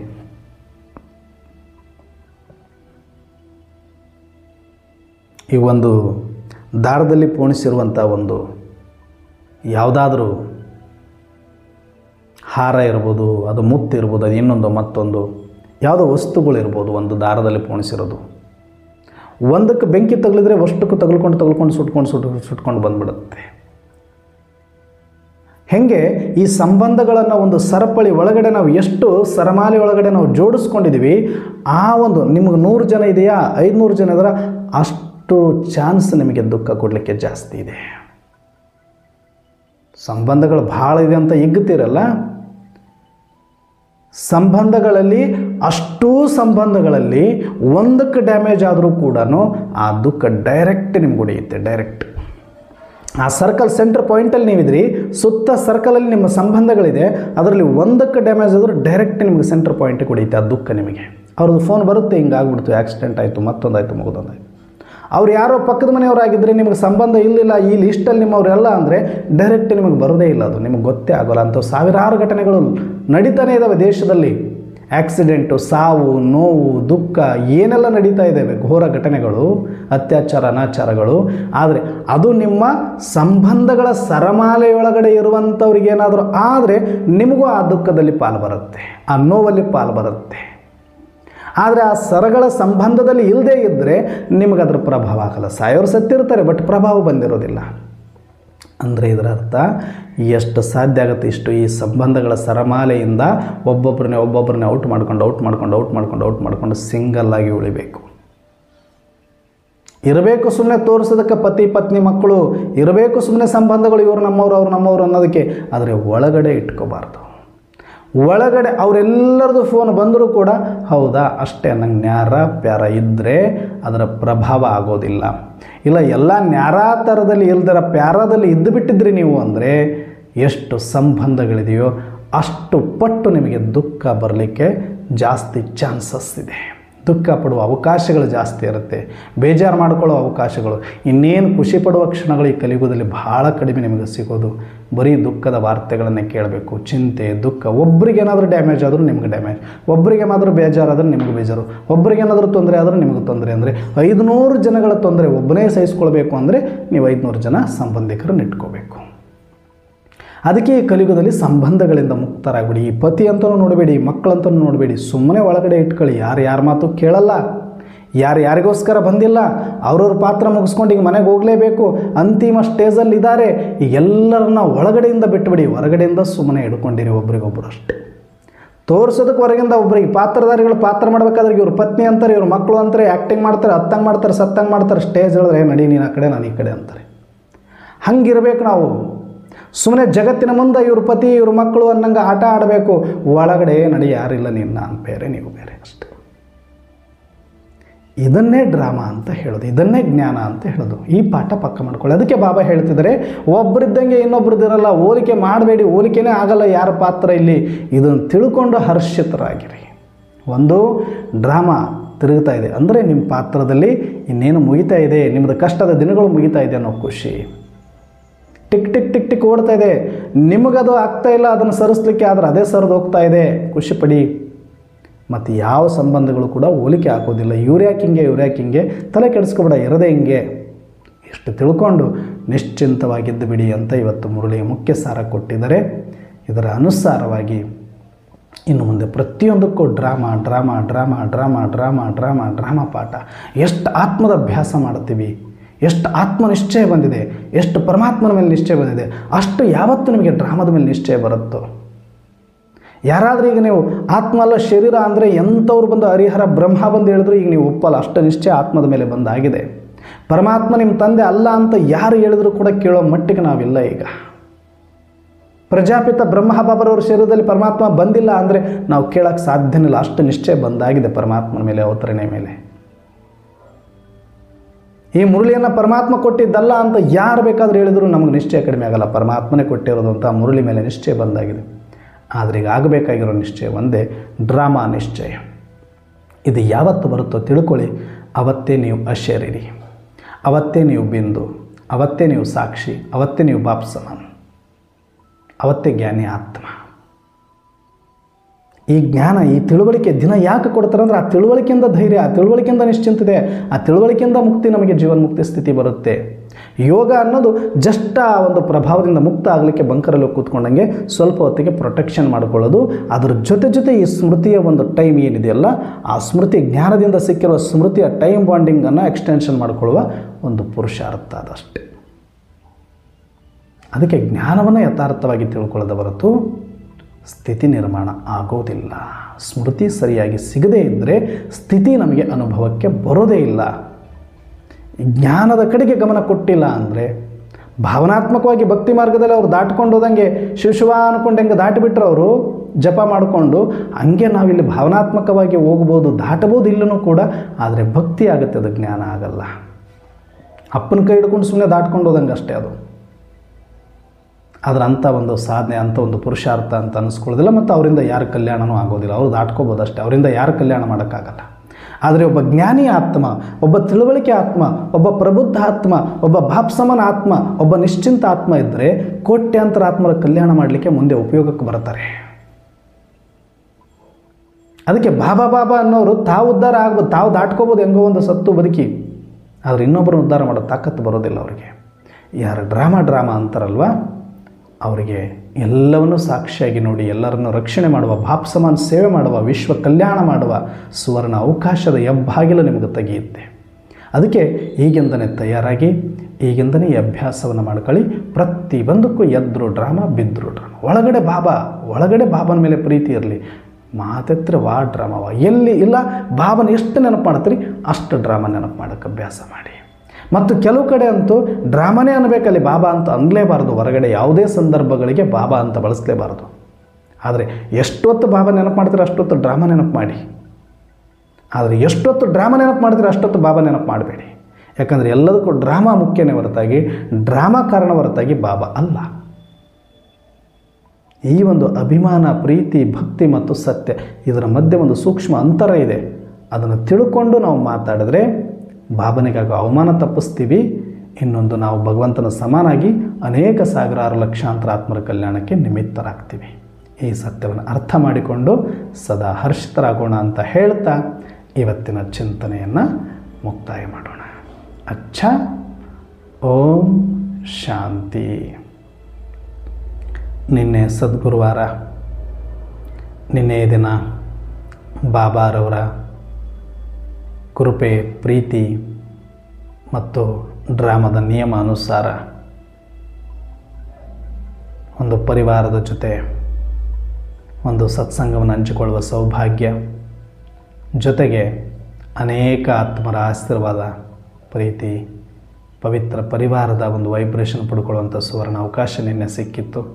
ನಿನ್ನೆ ಸದ್ಗುರುವಾರ ಹೋಗಿ ಚಿಂತನೆಯನ್ನು ಮಾಡಿಕೊಂಡು ಆ ಪರಿವಾರದ ಪ್ರೀತಿಯನ್ನು ಅನುಭವ ಮಾಡಿಕೊಂಡು ಬಂದಿದ್ದೀನಿ.